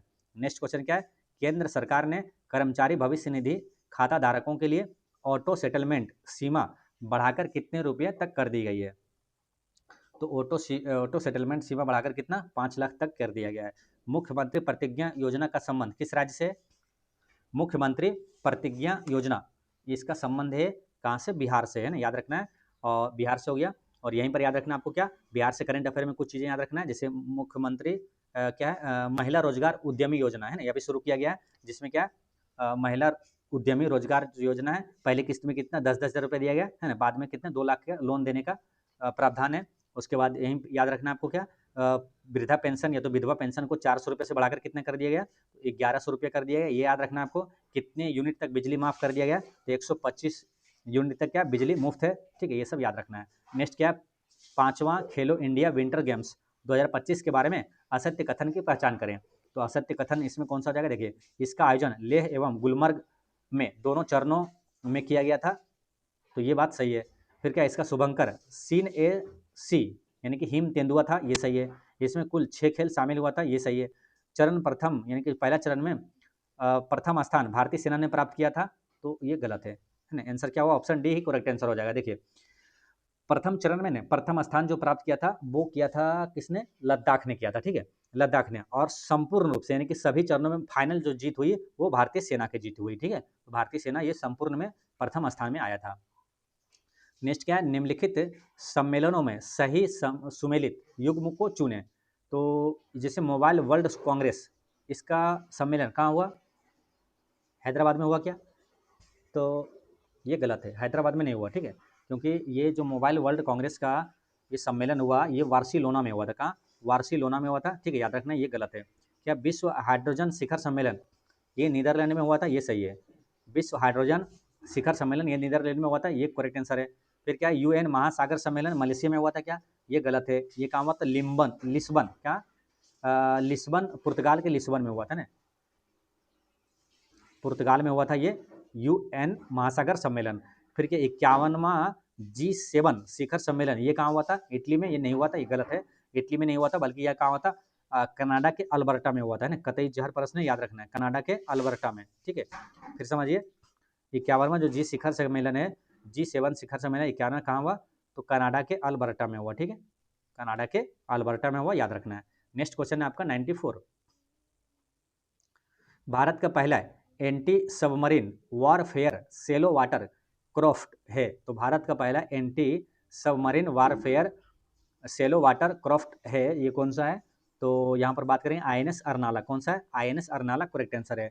प्रथम शौर्य वेद नाम उत्सव 2025 बिहार के मोतिहारी यानी कि पश्चिम चंपारण में कब संपन्न हुआ? तो ये संपन्न हुआ कब? 8 मार्च को संपन्न हुआ था। क्या? प्रथम शौर्य वेद नाम उत्सव 2025 बिहार के कहाँ हुआ? मोतिहारी में यानी कि पूर्वी चंपारण में हुआ, याद रखना है। कब संपन्न हुआ? 8 मार्च को। 8 मार्च से रिलेट क्या करना है? अंतर्राष्ट्रीय महिला दिवस कब मनाया जाता है? तो 8 मार्च को ही मनाया जाता है। टोक्यो विश्वविद्यालय ने दुनिया की सबसे ऊंची वेधशाला उद्घाटन कहाँ किया है? टोक्यो विश्वविद्यालय ने दुनिया की सबसे ऊंची वेधशाला का उद्घाटन कहाँ किया है? तो ये किया है चिली में। कहाँ? चिली यहाँ पर करेक्ट आंसर है। नेक्स्ट क्या है? केंद्रीय बजट 2025-26 के संबंध में सही कथन की पहचान कीजिए। केंद्रीय बजट 2025-26 के बारे में सही कथन आपको बताना है। तो इसमें अगर देखेंगे तो पहला क्या? भारत मत्स्य उत्पादन और जलीय जीव के क्षेत्र में विश्व भर में दूसरा सबसे बड़ा उत्पादक है, ये बात सही है। कपास कृषि उत्पादकता एवं वहनीयता में सुधार लाने हेतु एक पंचवर्षीय कपास उत्पादकता मिशन शुरू करने की घोषणा है, ये भी सही है। मेक इन इंडिया को आगे बढ़ाने के उद्देश्य से लघु मध्यम और बड़े उद्यमों को शामिल करते हुए राष्ट्रीय विनिर्माण मिशन की स्थापना की जाएगी, ये भी सही है। यानी कि तीनों सही है, ऑप्शन सी यहाँ पर करेक्ट आंसर है ना, 97 का सी।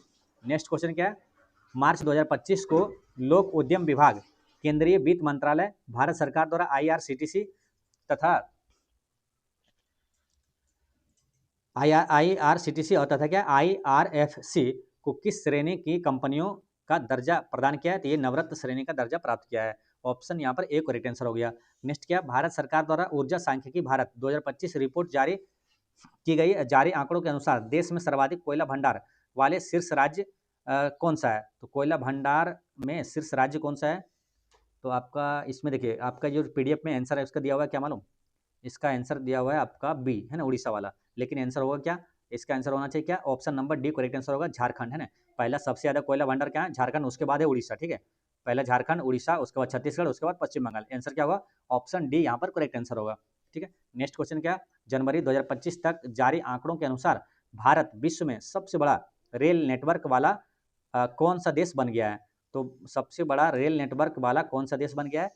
तो इसका आंसर क्या लगाएंगे? ऑप्शन नंबर सी है ना, तीसरा देश बना है ना, तीसरा यहाँ पर करेक्ट आंसर है, ठीक है। अच्छा यहाँ पर एक चीज और याद रखना है, तीसरा अगर ये भारत है तो पहले स्थान पर कौन है? तो USA है ना, कौन है? संयुक्त राज्य अमेरिका है पहले स्थान पर, उसके बाद है चीन है, और उसके बाद कौन सा है? तो भारत है, ठीक है। तो ये सब आपको याद रखना है, ठीक है।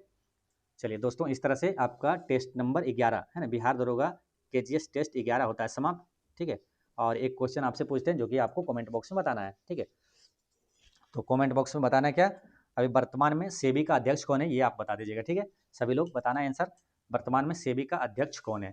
और जो ज़्यादा जानकारी है तो आप ये भी लिखेंगे कि सेबी का स्थापना कब हुआ था, इसका मुख्यालय कहाँ है, और तुहिन कांत पांडे से सॉरी इससे पहले अध्यक्ष कौन थे ना, तो ये सब आपको कमेंट बॉक्स में बता देना है।